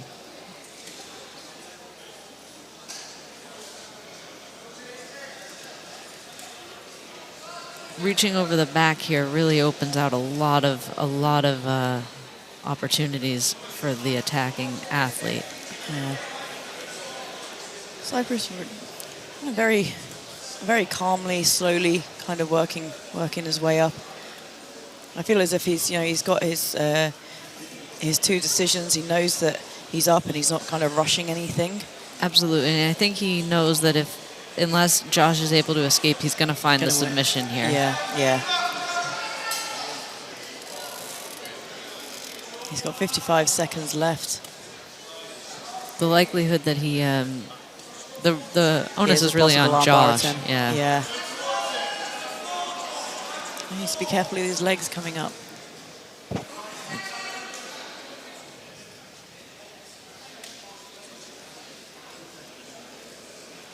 Back to a chair sit, maybe. Yeah. There's lots of opportunities here for mounted triangles and things. I'm surprised that we haven't seen one yet. It seems like he keeps threatening it. Ooh, I thought we was going to see a spinning armbar. Yeah. Nice little start. smash back to smash back.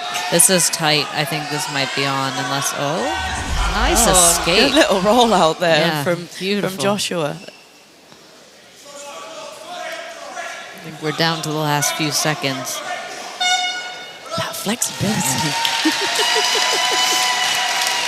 And there we have it.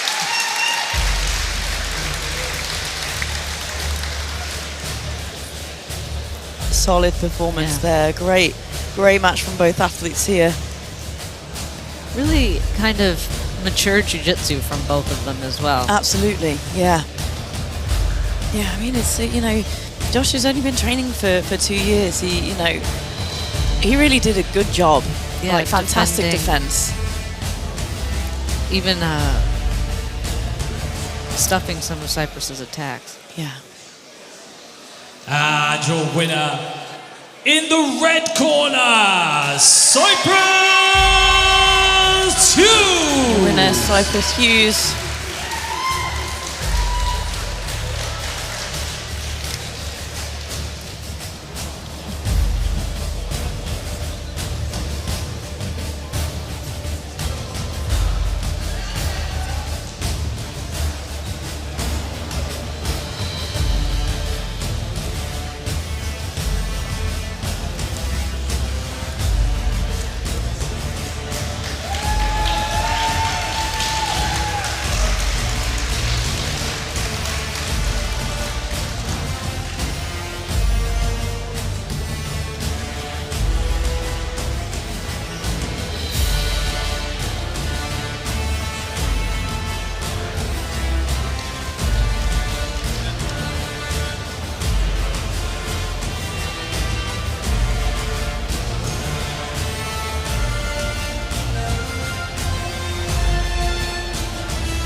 Ladies and gentlemen, this is the 32nd fight of the evening. This will be a male no-gi, minus 76 kilograms light. Introducing first, fighting out of the blue corner, representing Ursa Lobo Jiu-Jitsu, Ben Brumby. And for our last match of the prelims, we have another expert Masters division. This is a lightweight bout under 76 kilograms. The blue corner we have Ben Brumby, Ursa Lobo Jiu-Jitsu. Ben's been training for 8 years. He's a brown belt. He has over 50 podium wins between white to brown belt. They're very experienced in competition. Strong beard. And a strong beard game. Shavasana. Is he okay? Everybody needs to start their match with a nap. Do you know I what? appreciate it. It's a vibe. It's a vibe. It's a power nap. He is over 35. Yeah, to be fair. absolutely. And introducing second, fighting out of the red corner, representing Mama's Academy, Matthew Carr! And his opponent, Matthew Carr, fighting out of Mamas Academy. He's been training for 15 years. He is a black belt, and he's completed it, mate. Yeah, that's what he told us. Yeah. He's completed all of jiu-jitsu. Yeah. So he's ready. No, I don't think it's even jiu-jitsu. I think it's just everything. I think it's just life in general. Under achievements, he's written completed it, mate. So we'll have to clarify what's been completed.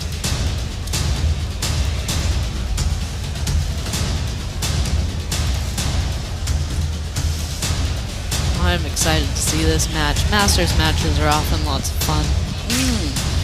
We've seen some Your referee in charge some really of the exciting action, Masters matches, actually. Balthazar Meto. Now, do you think that beard is a choke defense, Chels? I don't know. I imagine it gets in the way. Yeah. Straight to butterfly guard. I like the underhook that Ben's using. Looks like Matthew's chasing either a triangle or a kimura on this far arm. Definitely looking for the kimura. Reaching Nice up towards the job. back. Yeah. Climbing up the body.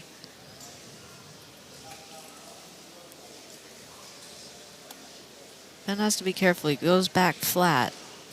He's gonna get get stuck in the knee slide, and if he stays here, he's potentially giving up his back. Matthew continuing to just try to squish that head down and come either for the kimura or the back. Well, Matthew's got the foot on the hip now, so he's going to be able to climb in either direction. It's a good position to be in on the top.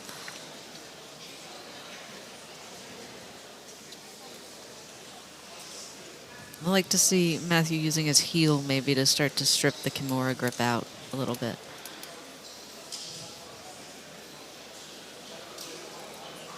Yeah, Ben just staying pretty calm. I mean, from his intro, I guess you can expect him to be a pretty calm player. Absolutely. Freaking out is probably not going to help in this position, though. No. Looks like he's going to try to roll up to the top, but the problem is that Matthew's head is over towards that side, and the underhook is strong here. Yeah, as well. Yeah, he's Matthew's protecting kind of both angles here, both directions. Yeah, I think on top I would try and get a more traditional head and arm position so I could slide the knee. Yeah. But it looks like Matthew might try and scooch towards the back. Maybe he's trying bring to the knee underneath and turn the corner. It looks like he's almost trying to do. Yes, yeah, exactly. Almost like a modified chair sit. Sometimes in competition you get yourself into positions that you've never seen before and you just have to kind of figure it out on the fly. Yeah. Then using that lockdown, now Matt really needs to get lower on the hips. This is not a good passing position anymore. Right. He really needs to lock down on the hips. Are we going to see a Nogi Ezekiel from the bottom? This is, yeah. Nice clear on the foot, but if he's not careful, he's going to get stuck back in it. It looks like Ben is very, very tight on that. Referee's decision, red. You know, it really reminds me of old school 10th Planet. Yeah. So Matthew took that first part of the bout. Matthew needs to leave a little bit less space here, I think, honestly, because Ben is strong in these kind of unorthodox positions. Looks like he might be trying to pry the knee free for the knee bar. Yeah, I'd be trying to like reach over to that far foot, which I think he's now doing. Yeah, maybe trying to attack the far heel. Yeah. I mean, Ben's making it really tricky for him by. Well, like I said, it's a bit of an unorthodox game. It really does remind me of old school 10th Planet. Yeah. There we go, and there's a footlock finish there from Matthew. Tanto 2 completed it, mate. Yeah, finished. Let's see the replays. So here's the finish, foot. reaching over to that far foot saddle. Yeah, just a little bit too long in that position from Ben.